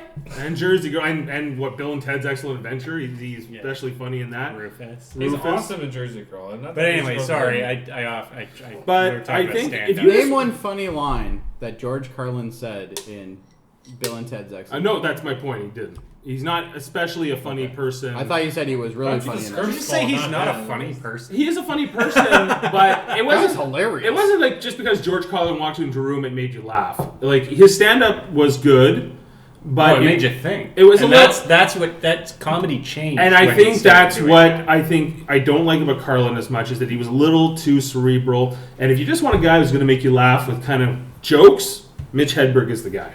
All right, so I'm going to quickly throw a joke out that is pretty popular. From Robin Williams? From Robin Williams. All right, and it's... Is it Madonna, or whatever the fuck he does? I had sex with a prostitute when I was 21. I was so bad, she gave me a refund. Come on, guys. That's awful. That's comic gold. That's comic gold right there. Nah, I don't get it. I'm hoping it's just a joke, though. I'm going to be honest, I'm between Carlin and Hedberg. I'm trying to decide who. All right, so if I'm out of this, do I get a vote? You're out of this. Of course he's going to pick Carlin. I know he'll I'm definitely going to pick Carlin because Mitch Hedberg is definitely overrated. I would agree with in certain. We can find 100 Mitch. I agree. Mitch Hedbergs. I think both their comedians are better stand-ups than Robin Williams. I think Robin Williams was one of these guys that he didn't stick to his craft. I think Robin Williams was just too... No, he was always trying to perfect. He was just like a lot of energy and a lot of charisma, and that's what you want to talk craft. That's also George Carlin. Do it 100%. I think Hedberg had... No, I don't mean to get off subject, but a lot of energy and a lot of charisma was also what Williams did during his acting career, and you like that most of the time. You say it's way better compared to his stand-up, and you say his stand-up isn't as good. What makes it different? Whose? Carlin's? I like Carlin's act, but it was more like, that's interesting. That's funny in an interesting way. Right. I think Hedberg is just... Which is way better than funny in a kind of stupid way. No, not necessarily. But the one thing that we can honestly say, and I think that and I'm going to try to argue for both points here, is the problem with Hedberg is Hedberg didn't have enough time to perfect the craft. And I think if he kept going, he might have been better. But he might have also been terrible. If we got another 10 years of Hedberg, I think... You're comparing a very short window of a career. To tell you the truth, I think Hedberg, if he had gone another 10 years, I think he would end up cliche. Yeah, absolutely. I think he suffers the same thing that I really think, and people are going to hate me for it, that Nirvana absolutely does. I think Nirvana would have been terrible if they released 6 more albums. The best thing that ever happened to Nirvana was Kurt Cobain dying. Damn right. It was the shotgun. For their sales, anyway. It was the shotgun. The shotgun was the best part of Nirvana. Wow. Okay, so... I didn't say I wanted him to die. I'm just saying it helped the album sales. And please remember, send all your hate mail to Kevin at trivialdebates.com. Kevin, fuck off. I'm going to have to set up the redirect now. What's the funniest joke Carlin ever had? I can't think of it. Oh, I can't think of the funniest. I think the thing with Carlin is you wouldn't even pick his best joke. You would pick his best entire and I think he has more. I would venture a guess, and I don't know this for sure. Check it if you want. I'll try. That he's had more stand-up, like more 1-hour specials than anybody. By far. He lived a lot longer. I don't think we need to check it. He lived longer, but he was funny. But that doesn't really make you. I mean, they don't go, well, you're old. Why did you get up on stage? Mitch Hedberg had 3 CDs. You're still funny. You're Those still were 3 relevant. recorded specials. He had 3 recorded specials. Who? Mitch Hedberg. In only 37 years. 3 recorded specials. In how many years? Only 37. He lived to be 37. He lived to be 37, and his entire career wasn't 37 years long. No, obviously. No, yeah, he was only probably going for like... He was on, what, his 5th, 17 6th year? years, probably, something like that. Well, 5th, 6th year and being popular, anyway. Yeah. But I'm kind of with Kevin on this. I think it would eventually get to the point that it was boring. Carlin was always different. If you take Carlin's early 90s stuff and even compare it to his late 90s stuff, it's completely different. He wasn't even necessarily different. He shifted with the times. He was always saying something new, and he knew how to hit those beats. I mean, his stand-up routines were almost musical in the way they were.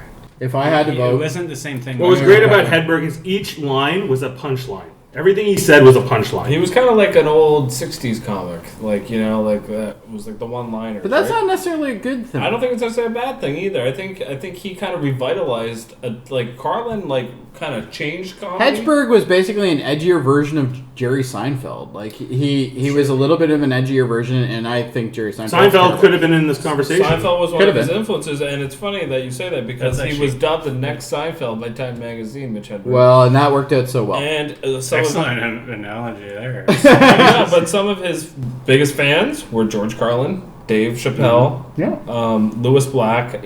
So he had fans. Well, I'm not arguing that. He had respect. He had respect. He had respect, but he also had a short time span. So it's hard to.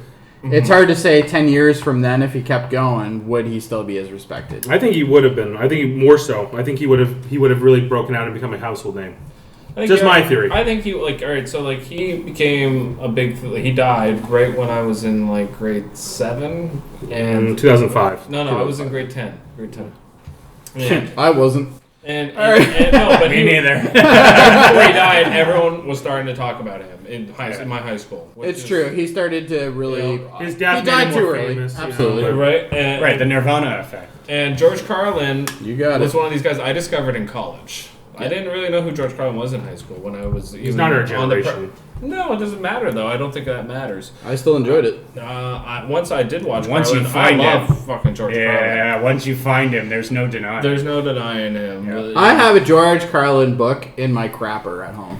Mm-hmm. Right next to the game. Did you see it? Right next to Mr. Driller. Yeah. I'm finding this really hard because this is really tough for me to decide because I think the obvious choice is George Carlin. But I think I'm going to have to give it to Dave because I think Mitch Hedberg was one of these guys that, one, he died too soon. He was one of the best. He revitalized a certain type of comedy that I think George Carlin kind of set it on a new direction. Not necessarily comedy we wanted. I wanted it. Well, you like Seinfeld, though, didn't you? Yeah. I think he made some good points. He did say he was the next Seinfeld, so that kind of Seinfeld works was terrible. No, what? Oh, it's a terrible show. You're crushing a young boy's terrible show. He needs to learn how hard life is. Even worse stand-up, and has anybody seen Driving in Cars with Comedians? Oh, yeah. Oh, God, that is horrific. Wow. That's terrible. I don't think Seinfeld... if anyone had argued Seinfeld, they would have been automatically disqualified for that. Good. I can't believe I'm lost with George Carlin. I'm sorry. I'd like to say I'm happy that at least we have some sort of dignity on this show. Well, that's not George Carlin's failing, that's mine. Does that mean we're going to be going down to speed round? We're going to do speed round on this? No, well, okay, first we have a 3-way tie, right? Yep.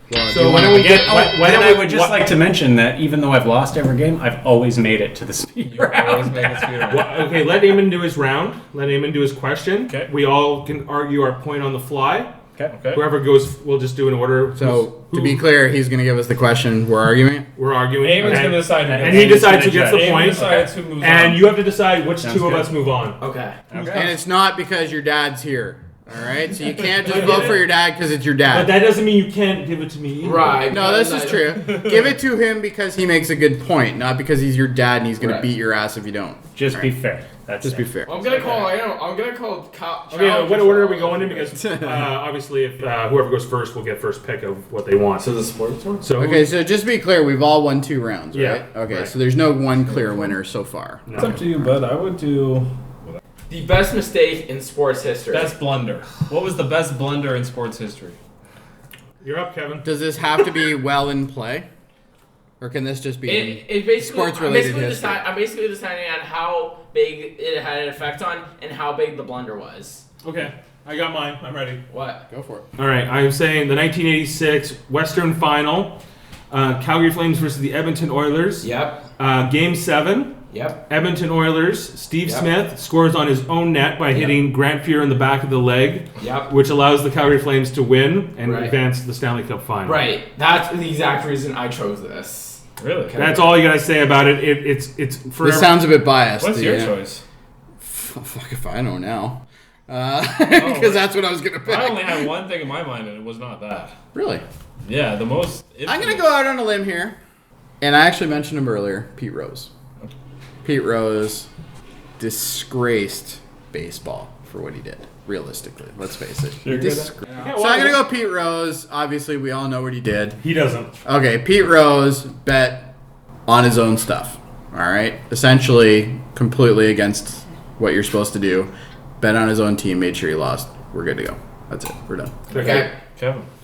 Charlie Comiskey, 1919 White Sox. Oh, Black Sox. The Black Sox? The Black Sox. Black Sox. Oh. The biggest My blunder dad's- is Charlie Comiskey not paying those players. Yeah, Their because if he bonuses, paid it, not paying nobody would know those about it. players a proper salary. so keep in mind he doesn't. So Probably the know all best this. team in baseball's history threw the World Series because they didn't make enough money. because they didn't get paid. Boom. He deserves that. Okay, I think Yeah, if I had to vote, I'd give it to this is him. in between Daddy and See, honestly, there's a bias here. because He's calling him he daddy. had a good, memorable one that was definitely good for Calgary, but he had one that everybody remembers in baseball history. for Okay. being He one of wins the- it. And what about Jody's? Oh, I'm fucked. He's out. So it's between Kevin All and right. Dave. Hey, how quickly this changed. One question knocks me completely out. Yeah, it's knocked me out every time. Anyways, anyways, Somebody's going to get their first win. Somebody's gonna get a first win. I'm gonna say. I remember Sox. back in the day All when I right, didn't I have got a win. that one. What's that? I said I remember back in the day when I didn't have a win. right. That was a while ago. I wouldn't. Let's move to speed round. Speed round. Okay, so we're moving into movies. Which sequel is the better sequel? Terminator 2 or The Dark Knight? Terminator 2. Terminator. All right, let's hear it. No, Dave has to go first. Terminator You 1. have to argue Dark Knight. Do you want to argue? Go for it. Yeah. All right. Terminator 2 is a vast improvement on its original. The first one is like a little appetizer. The second one is the main course. It is vastly superior in every way. The villain's better, the cast, the pacing, the action, the special effects, the score. Like, it's just like Terminator 2 is the best action movie period of the 1990s. Terminator is a great cult classic, the original that set up the sequel, but without definitely the better sequel of the two. Dark Knight, a great comic book film, a classic Joker Batman story, but flawed in a lot of different ways. There's a lot of like crazy shit going on in that movie that's very unbelievable. As much as like two like fantasy films can be unbelievable, Terminator 2 is just an amazing film. Dark Knight, I think a little overrated. What's amazing about it? I think what's about Terminator 2? Yeah. The pacing, that's all I got. So The pacing. That's the only thing I got, so I wanted to hear more of The that. pacing, it's like a perfect movie. You can't make a movie more perfect than Terminator 2. Like, it's just, that's it. Like, What's perfect about it, though? all three acts are solid, right? Okay.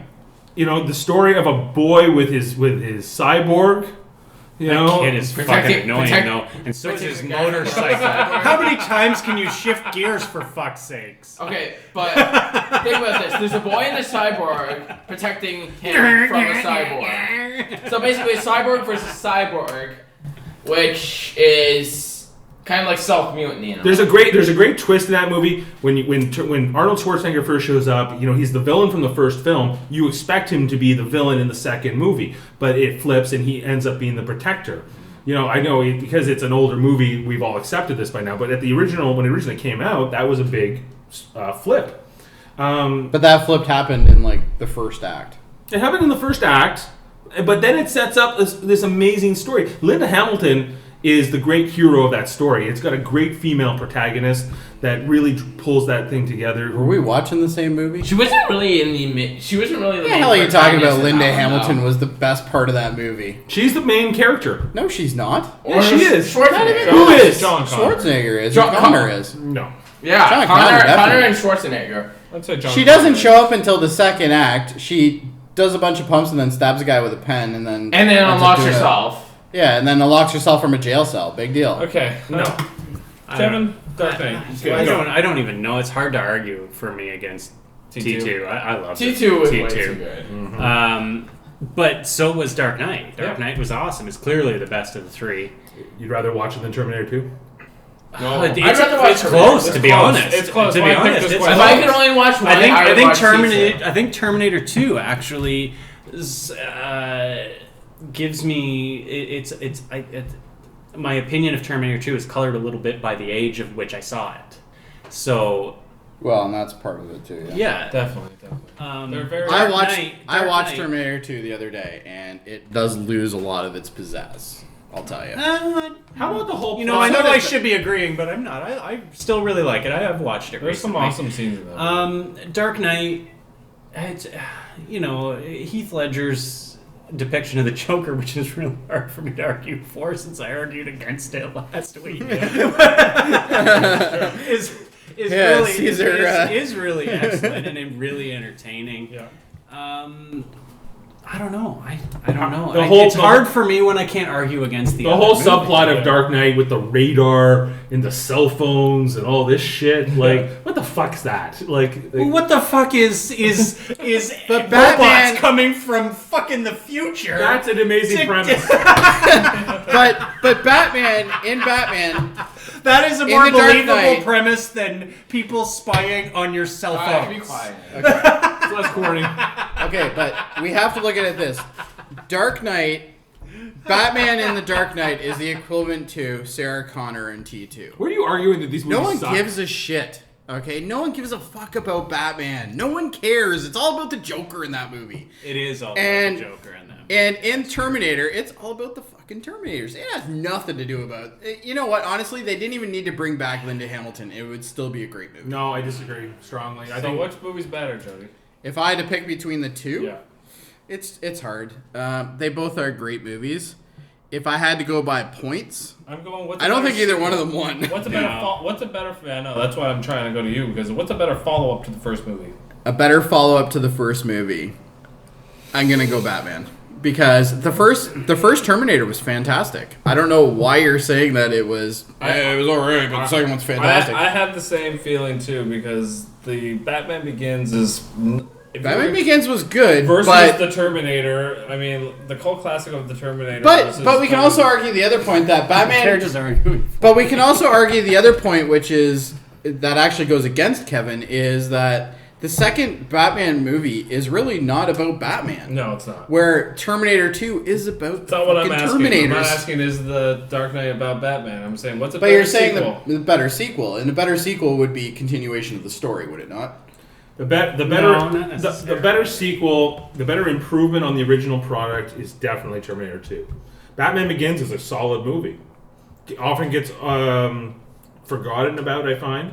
But it's a solid movie. The Dark Knight, a superior film, but not as superior as Terminator 2 is to Terminator 1. But Dark Knight really overshadows its predecessor. I think both of these movies are going to be fucking I'm gonna timeless. give it to That's both. why it's so hard. I can't It's argue so hard. between It's the two. hard. It's so hard. I think they both made. I'd rather, enough of honestly, I was trying to. I originally was going to come up with a question between two sequels that sucked, because that's easier. It's easier to argue against two movies that suck than two movies that are great. But I'm going to have to. Yeah, Attack of the Clones. Done. Who are you giving the round to? I'm going to give it to Dave. I think he made it right. He made better argument. I think between the two of them, Dave. Yeah. Okay, TV. What did I ask for TV question? In the speed rounds. Oh, this one's going to be fun. I don't know. Dave would know because he barely makes it. Dave has advantage over me on this one. Okay. What reality competition program is the most fun to watch? And you can argue for either Big Brother, Survivor, or The Amazing Race. Fuck. The first Amazing Race? It's not. It's one. It's any. I would go first Amazing Race because that was out of all three of them, that was the only one that was fun to watch. What's the question? What reality competition program is the most fun to watch? Of those three? Of those Big Brother, you can pick anyone. I just kind of threw out Big Brother, Survivor, and Amazing. That's Race. like saying which razor blade is more fun to cut my ball sack with. Absolutely. Like, there's no real winner, but you have to pick one. Dave I know it's tough. A sharp one goes faster, but a dull one hurts more. It sucks. Either way. And Dave's like, Dave's fuck go- this question. Dave doesn't know what to answer. He's like, do I pick Big Brother? Do I pick Survivor? I'm actually seriously thinking about which one. I'm going to say Big Brother because I think Big Brother is a more complete format. I think it's more interesting because it doesn't just rely on the television broadcast each week. There's the live feeds. There's the After Dark broadcast. There's all the live blogging that's going on. There's the after shows. Well, these other ones have after shows too, and companion programs online. But Big Brother, I think, is a more interesting social experiment than the other two.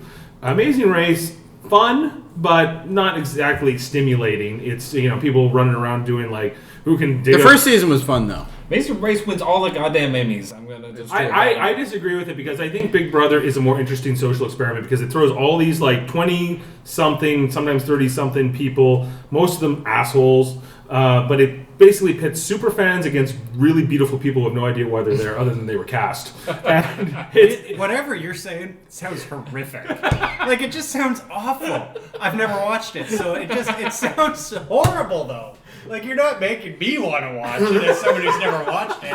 Really beautiful people and assholes. Whoopity-doo! I didn't give a shit. He's right on the money. That is exactly what the fucking show is. Doesn't make me want to watch it at all. Okay. So just to be clear, we're talking about Big Brother, right? Yes. Oh, okay. What I like about Big Brother is that it's 3 times a week. It really pulls you in. That horror show is on 3 times a week? Sometimes 4. Oh my god! But each episode, because they got the different kinds of competitions. They have the head of household, which creates this whole power struggle among the alliances. One person gets to decide who the 2 nominees are going to be. Then the power of veto competition. I'm Does shocked anybody at how else? much you know about Yeah, Big I was about to go on this. Like, I watched it too with Amanda, so I know just as much. Wait, what are we arguing?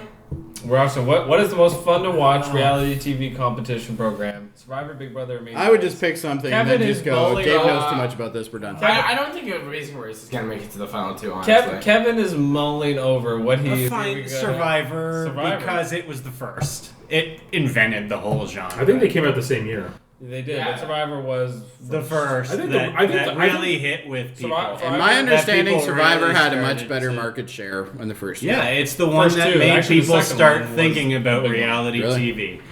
That's all. It's all horrific.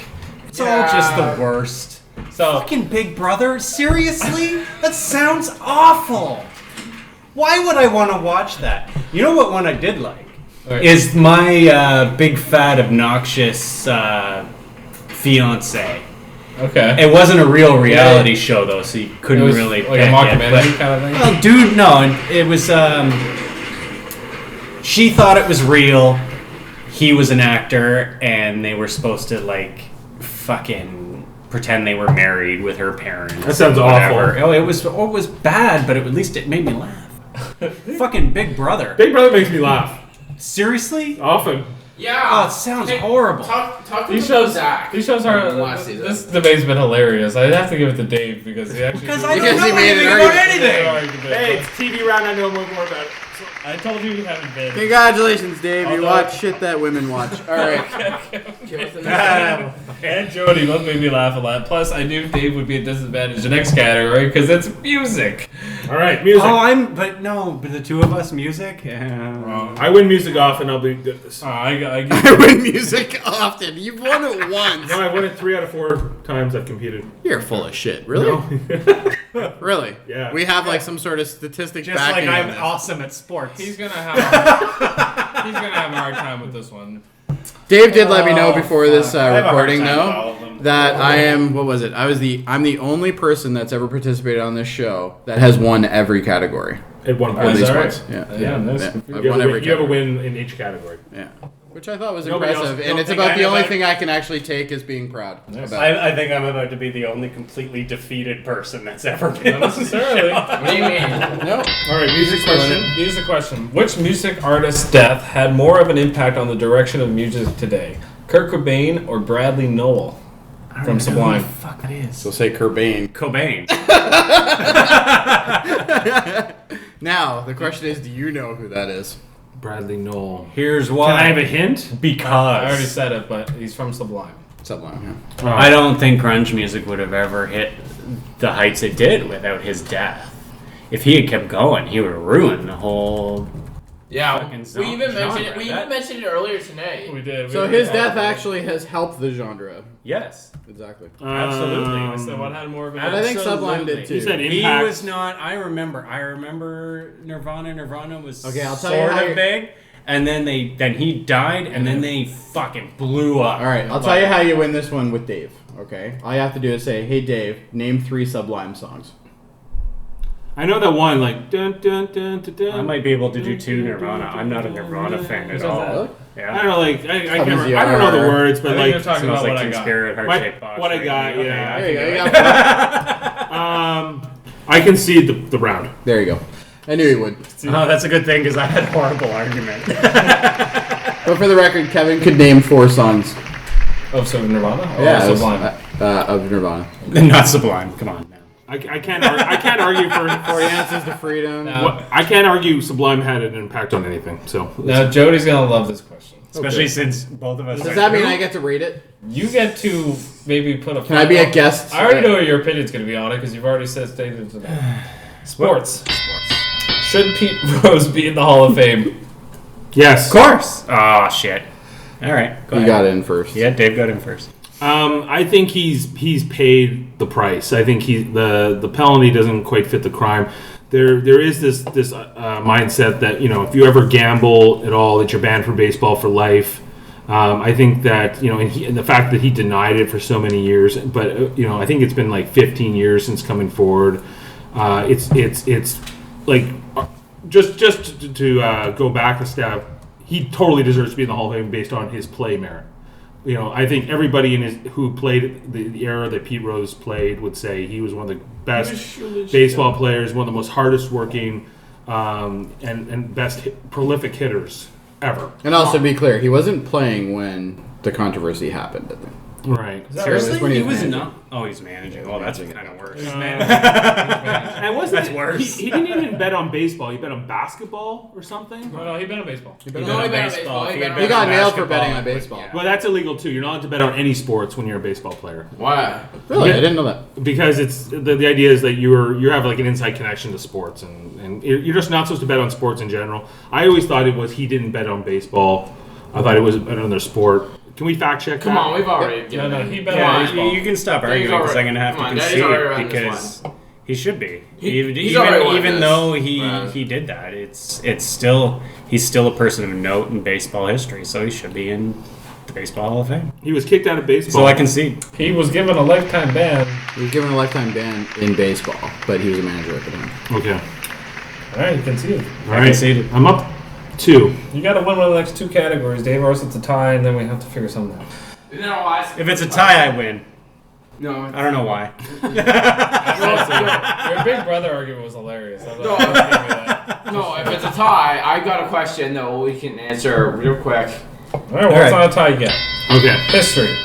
Is the royal family necessary as an unofficial ruler in Canada? No. Because no.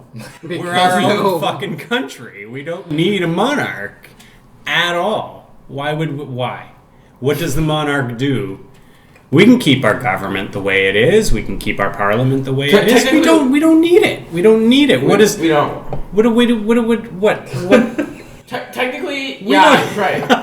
I don't even know. I don't even know how to argue it. It's just self-evident that we don't need it. They don't do anything in our lives now. They specifically slow shit down. They specifically said that they're not going to give. That they're giving. I'm almost willing to bet that the Queen of England can't even point out Canada on a map. She doesn't give a shit at all. Why? Like, it doesn't even matter, the monarch at all.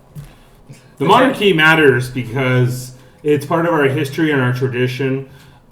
We are all subjects to the Queen of Canada, and it is treasonous that you said this at all. The royal family visits us frequently. And you know what? She won't give a flying fuck. If she mattered, she'd arrest me, but she won't. Because she doesn't She matter. is the commander-in-chief of our military. Great. She has supreme power over every facet of your life, whether you like it or not. It's... No, she doesn't. Kevin wins. Like, you're so full of shit. The queen gave that up, but yeah. I wanted to argue his point, but I know. He The history was a good angle you were going down because I argued last week that history mattered. Then you lost it. All right, so Kevin has to get this wild card. If he doesn't get the wild card, Dave wins. Further gets my complete. You're walking home. It's hey, that. I had no time to prepare today. I know. Can you go either? Wild card. Okay. Who would win in a fight between these 2 rich, smart dudes? Iron Man or Batman? Oh, wait. Question. In their suits or just them? That is a very good point. Iron Man or Batman? Iron Man. So representing their superhero-esque. Iron Man. Yeah, this is. Oh, do I need to make an argument? Yeah, of course, it's Iron Man. Of course, it's Iron Man. Yeah, Iron Man would kick Batman's ass. I say Batman. Covered in fucking All right, let's hear iron. why. What is Batman going to do? Now, 1966 Batman might win with some anti-iron things she pulled out of his belt. But like, Or that big bomb that he ran around with. Batman would use whatever he needed to. He has a contingency plan to beat everybody in the Justice League, including Superman, including the Flash, including Wonder Woman. Iron Man doesn't have a contingency plan? The point is that Batman is smarter than Iron Man. And that Yes. Okay. Are you fucking kidding me? No, I'm not. Batman has... Smarter than Tony Stark. Correct. Tony Stark is a goddamn genius. What are you talking Batman about? is a genius. Tony Stark invented Iron Man. What did Batman invent? Batman invented He all stole kinds from of things. himself. He stole from himself. Wow, your kid's turning on you. Not for you. You've lost. Listen You're here. grounded. Batman... And now you're grounded. Batman has had to face all kinds of adversity. That Iron Man's got it so easy, man. He's in that suit. Batman's got to do it all with his fists and his brain. And that's the reason why And they're not going to work because he's got the suit. What's he going to do Batman with is his fists in his brain? Batman is except taking get it- Batman's gonna do? He's gonna punch the fucking suit. Batman, The only thing Batman's going to do with his brain Batman is would get a figure concussion. something out. He would figure out some kind of a magnet or some kind of an EMP. He would take out Tony Stark's technology.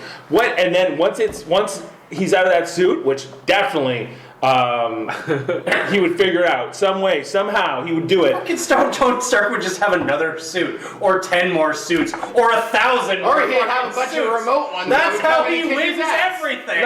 Let's face it. Okay, in the comic He's books, a fancy cheater. Batman. Very fancy. I often equate Batman to Captain America in the Marvel Universe because they're just guys who don't have any powers per se. Captain America is a super soldier, but he's not he's not superhuman. He's just the peak potential of human He is capability. above other humans. That He still is makes him superhuman. super. He's not superhuman. He doesn't have the, he's the strongest. He's the strongest weightlifter. He's as fast as the fastest runner, but he's not superhuman. Okay. You're boring, Jeff. No, my point is my point is that Captain America is my point is that Captain America is often considered, like when you saw Captain America and Iron Man, kind of going head to head, right? I thought it was in ridiculous. Avengers 1. I did think it was ridiculous, but But now they're gonna have this civil war, right? Yeah. Same thing. So if Captain America is a formidable opponent to Iron Man, definitely Batman is. Batman would be considered superior to Captain America. Therefore, Batman That's wins in why the I fight. asked whether he's in the suit or not. Tony Stark, obviously smarter than Bruce Wayne. Obviously. No. Like, just a fucking 100%. Jesus Christ. Yeah. He invented I the don't only even robotic fucking suits that are all argue that with that. different. I don't even... What has Batman got? He's got everything. He's got Batman everything. can grind down a thing, a metal thing, and make it look like a bat. He's got to face guys. Exactly. He's got the batarang and the fucking grappling got hook. one of the best. He invents shit blacksmiths that's already ever. made, but he just makes it look like a bat. No. Who's better, Alfred or Jarvis? Jarvis. Alfred or Jarvis? I would go on this. All right. We're talking the Jarvis from the comic books, which is actually a what's butler. the parameters, though? We're not talking the computer Jarvis. We're talking the actual guy Jarvis. Well, then I won't know. Then you won't know. I don't think that matters. I still think Iron Man wins this. In a fight, I think Iron Man wins, and we have to take this down to a tiebreak. I'm going back to the movie sequel question. Oh, God. But I'm going a different way this time. This should be alright, though. Which sequel is worse? Die Hard 2 or Mission Impossible 2? Mission Impossible. Oh, son of a bitch. I concede. I just love No, it. I don't think you should concede because I could definitely argue Die Hard 2. Not Die me. Hard 2 is pretty I love shitty. it. Die Hard 2 is fucking terrible. I love it. I It's think the worst great. one of all of them. No, I think it's great. I'll do you a favor. You can have Mission Impossible too. I'll take Die Hard too. Oh, there's a twist. What's All a right. twist? I don't want to win like that. Oh, look at the confidence out of this man. All right. Let's hear it, Kevin. I want to hear Well, now first I gotta from come up with an Kevin. argument. Why does Mission Impossible 2 suck? Because it sucks. It's not like it's because I've watched it once and I've never wanted to watch it again. It was fucking horrible. The whole But to the thing credit, was the just first one wasn't that great either. No, the first one was fine because Yeah, it it wasn't was that like John Mission Boyd. Impossible. But the second But it one has was a professional in the it. whole second one was just a fucking love Yeah. story. The whole thing was a love story with him and Yes. his chick, and it was just nauseating. That's it. It was just Ozzy. Die Hard 2 is the shittiest of the Die Hards. Agreed. Disagree on that one. Disagree on that one. Completely agree. The latest Die Hard is the shittiest of the Die Hards. Oh, good point. Good Danny Die Hard. I was only talking about the three of them. That's another one that I don't even count. There is five. It exists. Because there's the one with the computer one, which is the one with the kid from freer the Die Hard. I'm saying, what is the shittier sequel? Okay, but if you're talking the series sequel, we're talking just the two, right? So it's the first from the second. So between Die Hard 1 and 2, why Die Hard 1 is amazing. Die Hard 1 sets a huge standard, a great standard, which was brought back in Die Hard 3. Die Hard 3 completely revitalized that franchise for me. Absolutely. But Die Hard 2 and then they killed it in the fourth. is completely underwhelming. It has no heart. It's in the dead of winter. The villain is completely underwhelming. It's death from Bogus and Journey. the first time we see William Sadler? William Sadler. Yeah, and the first time we see him, we see his ass. That's true. We do in a hotel room. His naked ass. He's like, I'm getting ready. What about when? So I'm I don't giving you know a his point name, for but that. black dude from Coming to America. He's in turns on them. Yeah. It's a fucking decent movie. I don't know what you guys are talking That about. part's terrible. I mean, Really? The thing is with Die Dennis Hard 2, Franz I have a soft spot for it like you do. It's the first Die Hard movie I ever saw. Like, I'm not saying No, I wouldn't saw watch the first one first, but I thought the second one was a solid sequel. I'll tell you why Mission Impossible 2 is good. Really? This should be fun. Really? Okay. It's fun. You know? No, it's not. It's a love story for a fucking hour and whatever, however long it is. It's horrible. But they're doing horrible. They're like taking off those funky masks and Who stuff. gives a shit about They did that in the masks and first little one. I strips? know, but it's a little bit more interesting in this. No, It's a it's little not bit. interesting at all. I Oh think my that alone God. has lost him the round. Compared to the He first fucked one? himself on this. Compared to the first one? Are you kidding me? The second one is just horrific. It's horrific. Or the It guy doesn't even come There's close that scene to where what he's the- like hanging off the cliff, and you know it's like You're done. Kevin wins. Kevin wins. And Kevin is the winner. damn it! Dave was so close to grabbing it. All right, so apparently my secret is to pretend I'm not playing and then come and play. Well, the worst my thing about answers 2 minutes before we were That's how you win reality TV competitions as well. like Big Brother. Dave, I have one question for you. How disappointed are you right now that you decided to flip the answer? I'm not disappointed I flipped the answer because I actually would rather watch Mission Impossible 2. What? No, I What does wouldn't. it matter I with wouldn't. you? I'd watch Die Hard 2 over Mission Impossible 2 anyway. There are parts of Die Hard 2 that are great, and then there are parts where you kind of go like, what the fuck? And then same thing with Mission Impossible 2. There are parts where you're like, that was a There was action more sequence. what the fucks though. There are a lot of I was what the fucks starting in to Mission get on a Impossible roll, but then you got on me and I couldn't come back. I didn't hit the right points. I was gonna say there's some fun parts to Mission Impossible 2 where they're breaking into whatever. Like there is in every Mission Impossible. Yeah. You know. Is that the one where he's treading down the side of the building in like Japan, or is that the third? No, that's the fourth one. That's the fourth Fourth one? one that they did last time. And the fifth one's coming out soon. But the second one's where it's in Australia, the whole fucking movie. Yeah. And there's that virus, that chimera virus, which I actually thought was just horrific. Oh. Yeah, no, that was You know what? You know what the worst almost is? one hit like 5 points. Do you know what the worst part of that movie is? I loved the first one. I saw the second one. I never even looked at the third. I thought that I was just like, no. The fucking third one's way. which has a. I never got through the third one. I don't like the villain in either movie. Who's the worst villain? I would say They both suck. they both suck a lot. That's even a good movie for best third act. Is the first Mission Impossible when John Voight turns out to be. Yeah, that could have been That's in the good. conversation. Also, when we were talking about that, I thought maybe when you mentioned Kevin Spacey, I thought, fuck, American Beauty is a great third act. I thought about that one. The other one I almost It argued. doesn't really turn things around. I almost you kind of know what's going I to almost- You happen. know what's gonna happen anyway. I almost argued 7 is my That choice. would have been. I was thinking when you guys were Oh, talking that about would have been Spacey, good. What's in the box? Oh my god, the worst acting ever. What's in the box? What's in the box? No, what's in the box? What's in the box? No, what's in the box? Morgan Freeman, no, what's in the box? Morgan Freeman, After you're that- God. Why are you doing this? After that, I can't believe that Brad Pitt had a fucking career, like a good one. But Yeah, that was the best. You know what's the in the worst- box? I'm actually now, based on that, I'm glad I didn't argue it. No, because we probably would have destroyed Yeah, it. I didn't have a moment like that. Prestige almost won that round. Yeah, I almost did. Prestige was a hard one to argue against. It really is. It's a good movie. I almost gave it to him. I gave it because you guys were getting off track, and I was like, Kevin's not getting a part of it. Kevin's just sitting there. Kevin sits there. He wins by default. He wins because he's not low blowing. Well, and I do not just because. Default. That's all. I win by default. I think it was so funny because you two were only scared of each other's movies on that one, and Kevin was. Kevin's just like, fuck you both. Fuck you both, and I was like, I'll just sit here. I'm gonna let my movie stand on its merits. Yeah. Kevin Millard, the winner of this episode. His first win. Someone was gonna win. So now Dave is the only one who hasn't won.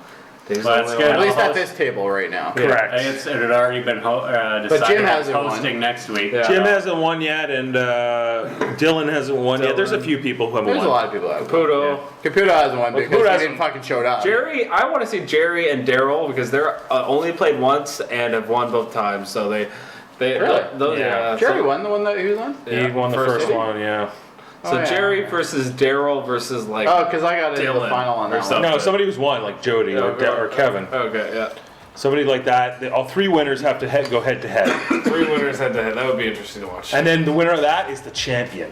Well, Kevin's got a host still though. Yes. Because I think that one's going to be an extra. Oh, we're gonna do it for a while. I actually prepared to host this week, so I'm already prepared for next week. Perfect. And then he thought the wife was going to work, and then Thanks everyone, and we'll see you next time. And keep your stick on the ice. Easy there, red green.